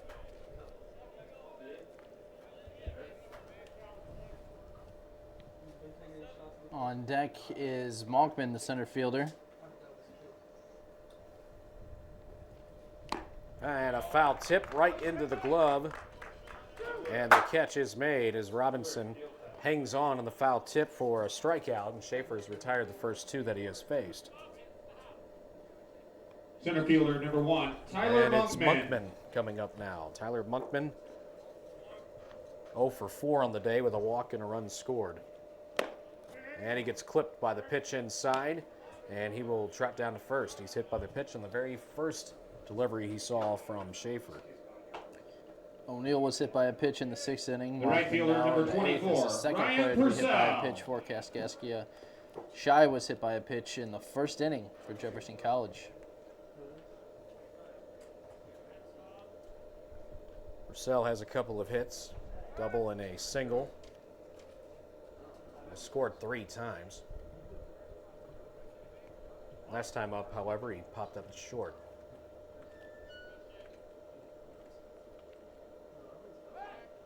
And Schaefer throws on to first, runner back easily. Sean Schaefer, the freshman from Princeville, Illinois. I don't know if Princeville is around Centralia. I don't think so. Which missed inside. Not exactly sure. When it comes to some of the towns in Illinois, I don't know where a lot of them are. Unless they're on that Metro East side. Belleville, Collinsville, Cahokia.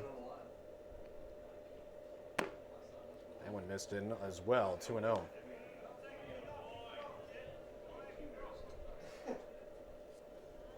15-7. Kaskaskia leads here in the 8th.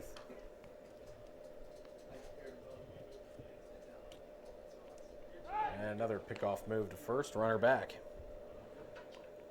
Monkman almost tripped over the bag there. He was able to stand on, but he didn't have too much of a lead. Monkman is pretty speedy. We saw it in the outfield. He can catch up to those balls. Ground ball to short. This could be 2. Lyons steps on the bag, and that wasn't needed, the double play anyway. That steps on the bag for the force. That ends it. There were 2 outs in the inning already. Shutout inning thrown by Sean Schaefer as we go to the bottom of the 8th, 15-7 in favor of Kaskaskia over Jeffco on KJF. Bottom of the 8th inning here on KJFF, 15-7 in favor of Kaskaskia. The Blue Devils had a chance to end the game early until Jeffco decided that Johnny Lyons was going to come through with a big 2-out RBI base hit, which extended the game even further. And now it'll be Zach Blanchard's spot doing up, and he is on deck, so he is coming out there. Jared Fisher is taking the mound for the Blue Devils of Kaskaskia. He is a sophomore, 6'4", 220, number 40. He's not even listed as a pitcher. He's listed as an infielder. Jared Fisher on the mound. He's a big guy. Very big guy. Your attention, please. Now pitching for the Good Devils. size for a linebacker. Number 40, Jared Fisher. He's their 4th pitcher used. Rakers had his struggles as far as control was concerned. He pretty much walked the ballpark, it seemed like, for a little while there. Leading off for the Vikings. Just could third not baseman, find the plate number 32, consistently. Zach Blanchard. So he's pulled after he goes 2 innings. 7 runs have come across for Jefferson College. So they necessarily haven't been quiet, but a lot of that has been on errors and walks and things of such. Blanchard takes one up high. Blanchard's 1 for 3 with a single and a walk. Hot shot to second. Ooh, scooped up there by Zerline, throws to first. And that was another 1 for 3 put out. Off the pitcher's glove, right to the second baseman, and the throw into the first baseman's glove. Blanchard is out. That was a hard hit ball, though. Yes, it was. Scary if you're the pitcher Fisher. So that's a hot shot. He's lucky he got his glove up. Stepping Catcher in number now, 46, Greg Robinson. Robinson, very good at bats today. He brought that up in his last at bat when he earned a walk in which the bases or the count was full for a while, and he fouled off a couple, and eventually drew a walk. He took the first pitch right down the middle. That one's in the dirt, and the count is a 1-1. Robinson does have a single. That was in the 3rd inning. He got an RBI on that single. He's 1 for 2 with that walk. He flied out and also grounded out. Big curveball, but it stays up. Broke too late. Big rainbow curve right there.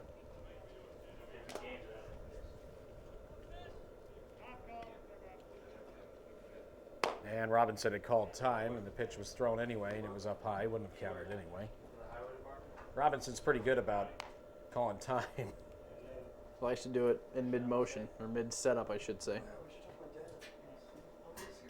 Jared Fisher, big boy again, 6'4", 220. Heaviest guy on this roster for Kaskaskia. They got a lot of skinny guys. That one's thrown behind Robinson and then goes back to the screen. Way over his head.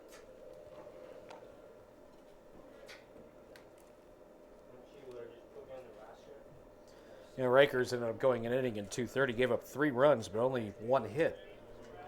But he walked 5. That was the problem. Didn't strike anyone out. Actually, he did strike out 1. Going on 3 hours here for this ball game. And a line shot to second and picked up there by Zerline. Soft hit line drive off the bat of Robinson, and he's out number 2. The leadoff man, Kendall Finley, steps in. He's got a couple of Right walks, fielder a number single, and a 11, couple of Kendall Finley. strikeouts. Or a strikeout and a ground out, excuse me. The pesky Kendall Finley steps in. Kendall, the left-hander. His 6th plate appearance at the ball game. Officially his 4th at bat. Takes a pitch outside. Still could officially be his 4th at bat. Never know, he could walk here or hit by a pitch. Yeah, then he'd only have 3 official at bats. Yeah, actually, you're right. Finley takes another ball. Kicks that dirt after every pitch. That's what he did after he got called out on strikes the first time. And instead of stepping back in, he just had to walk the other direction. He did not like that strikeout call early. Hasn't phased him, though. That's low. 2-1, I believe, to Finley. Kendall, sophomore, right fielder. He's actually voted as the team's defensive player of the year. That's ball 4. Nope, ball. They call that a strike? Strike in the outside corner. All right. Strike 1. Finley making him give him something to hit. That was a close pitch. Finley back into the box. Trying to get on with 2 outs. Ground ball to second base.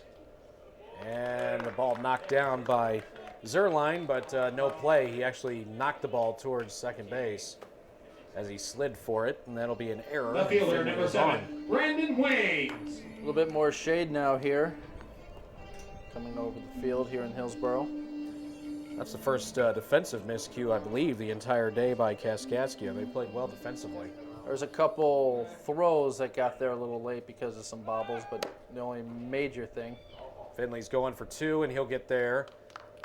He's going to steal second base. Got there easily on the one hopper, taking advantage of Graham being behind home plate. Not a good throw. One hop to actually second, and there's really no chance. So Finley's in scoring position.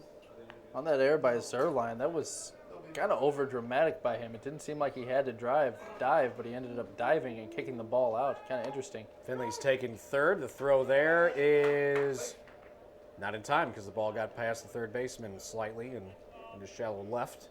That's a way to put yourself in scoring position. Kendall Finley takes second and then third. 2 stolen bases there. And 2 pitches, too. Brandon Wings now.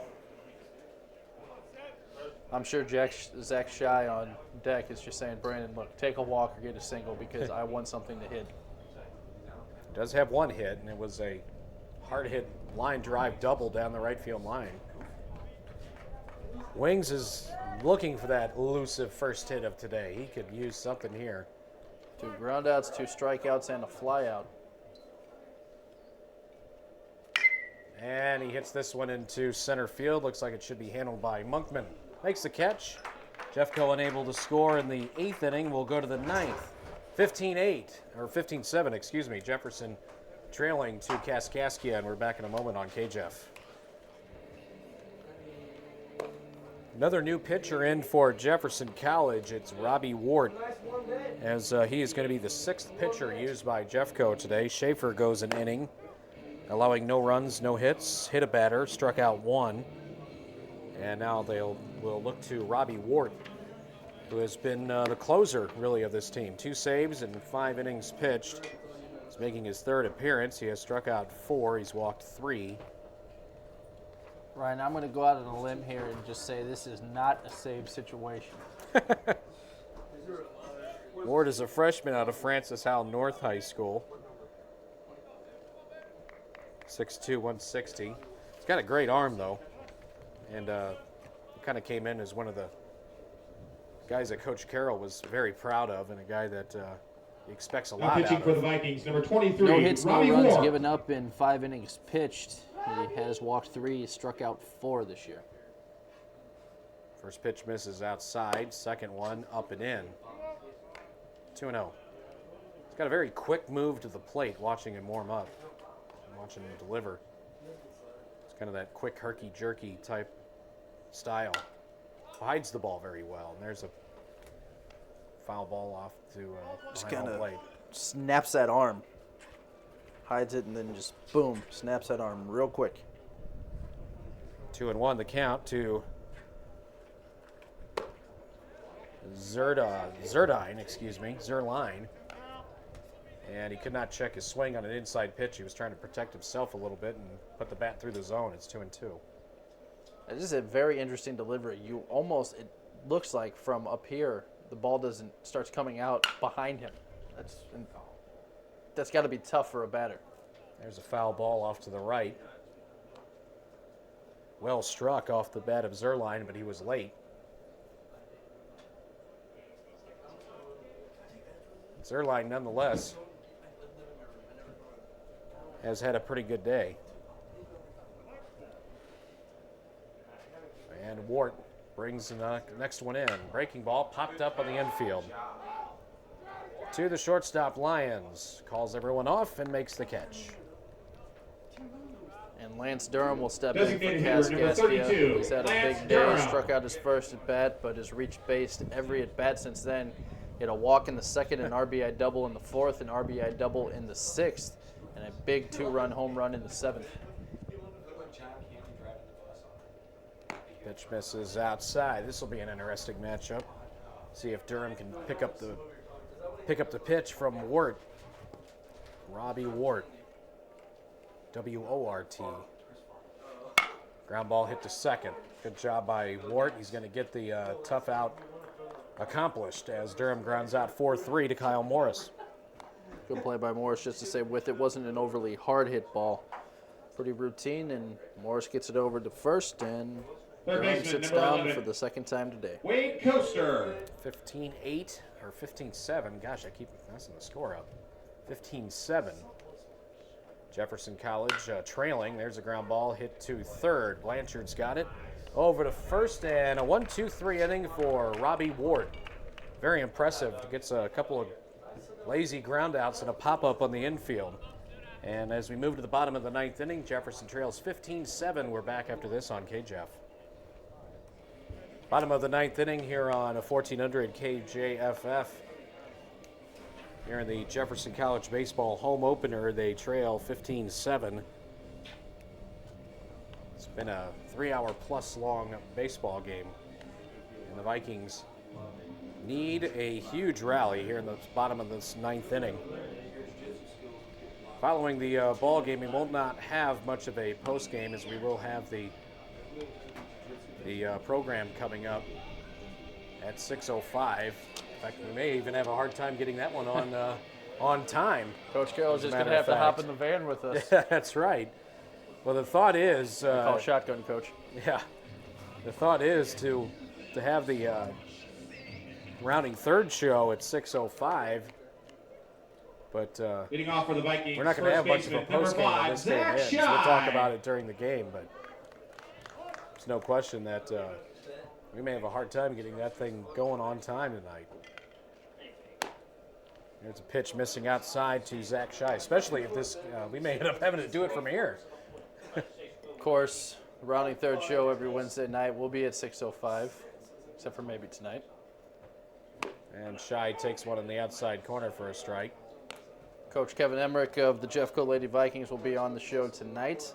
Maybe he can just go over to the studio now, start kicking it off himself. He might be over there, or at least on his way. In fact, Dave may have to lead off the program for a little bit until we can arrive. Rounding third with head coach Sam Carroll. And again, Coach Emmerich will be part of the show tonight to talk about the team's seed. We're hoping that he will be a big part of it. And there's Shy taking another pitch inside. He's hit by a pitch for the second time. How about him being on base 6 times? Designated hitter, And his number 8, face just when he Nick got Becker. hit, he wants to swing so bad. And he was just so frustrated right there. He's like, oh, come on. Zach Shy. I want to swing the bat. Can't blame him. He has a double, 3 walks, and 2 hit by pitches. Nick Becker up to the plate now. Walked his last time and scored. And he takes one up high. 1-0. Again, this pitcher is the gentleman that started last inning, as a matter of fact, Jared Fisher. Ground ball to second. This could be 2. The flip to short for 1. On to first, double play. 4-6-3. Good job by Zerline to flip it to O'Neill and on to Coaster. And Kaskaskia has one out away from getting the victory. Center fielder number 6. They need 8 Luke runs with only Schlechte. 1 out to work with, and it starts with Luke Schlechte, who's walked 3 times this game. He's also popped out and flied out, so officially he's 0 for 2. Schlechte set and ready to go, and hard hit down the right field line. That's a base hit into the corner. Schlechte on his way to second, and he will have himself a stand-up double. No doubt that one was going to be a double with Schlechte's speed. That one just inside the foul line, and no doubt he turned first without hesitation, and he made it in. Shortstop number 3, It'll Johnny be Lyons. John Lyons coming up now. Lyons is 1 out of 4 with a single and a walk, but his last single plated a couple of runs to extend the game.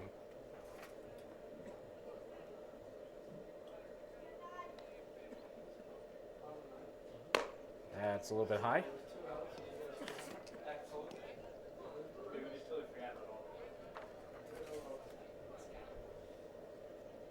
Lyons, the shortstop, takes the first one up high.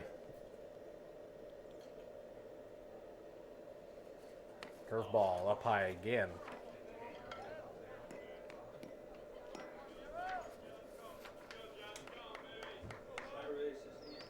John digs in.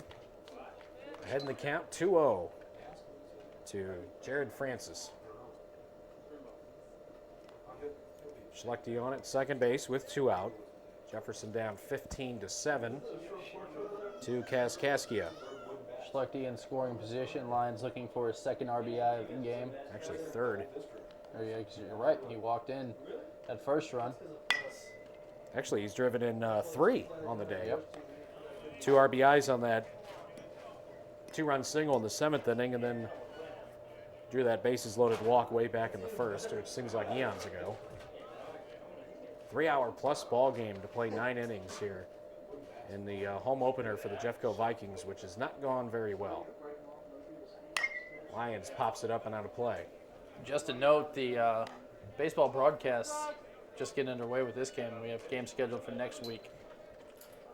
Of course, we'll have the Jefferson College ladies, their national tournament on the air next week as well. So a lot of sports action coming up on KJF. Yeah, the high schools kick off next week. We still got another Jeffco game slated for Saturday against Fort Smith, Arkansas. Time called by Lyons here. Next Starting to get some Monday. clouds finally. Monday, St. Charles West will play at Festus.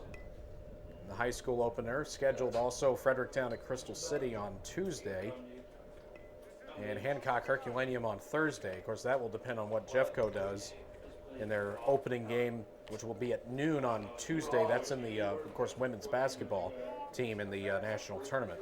They will play at noon next Tuesday against Rochester, New York Monroe. Monroe, New York out of Rochester. And there's also a Monroe, New York out of the Bronx, as we see a wild pitch miss inside to Lyons, bounces back to the screen, which Schlechte advances from second to third. Lyons still at the plate.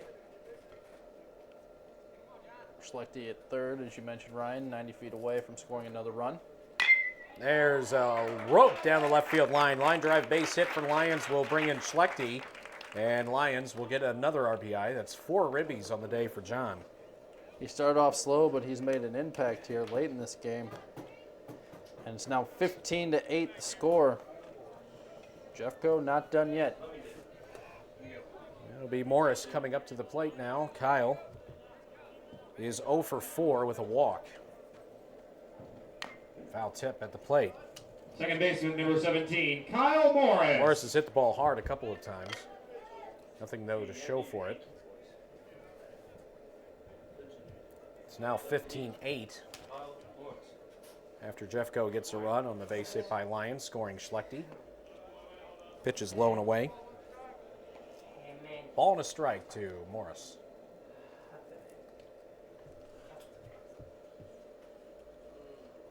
Looked at first by Francis. There's a base hit left side. Morris gets his first single of the ball game. So now 2-1, first and second. Lyons at second, and then Morris with that single at first. Third baseman Stepping number in will 32, be Zach Blanchard. Zach Blanchard, He's had a pretty decent day today. He has a single, a walk. He's also flied out a couple times and has a ground out, but Blanchard can do some damage, and with 2 outs in the last inning, they need some damage. And Blanchard takes one up and in, stepping back out of the way. Lions now at second, Morris at first. Jeffco has had back-to-back-to-back base hits after the first 2 were retired on the double play. And Blanchard fouls that one off to the right, and that'll even the count at 1. Jeffco down by 7. A home run here would cut the lead to 4. But again, only 1 out to work with.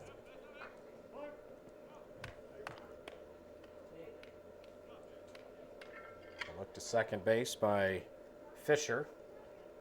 And a breaking ball misses in a little bit high. Jared Fisher, the 4th pitcher used by Kaskaskia. Jefferson used 6 pitchers today.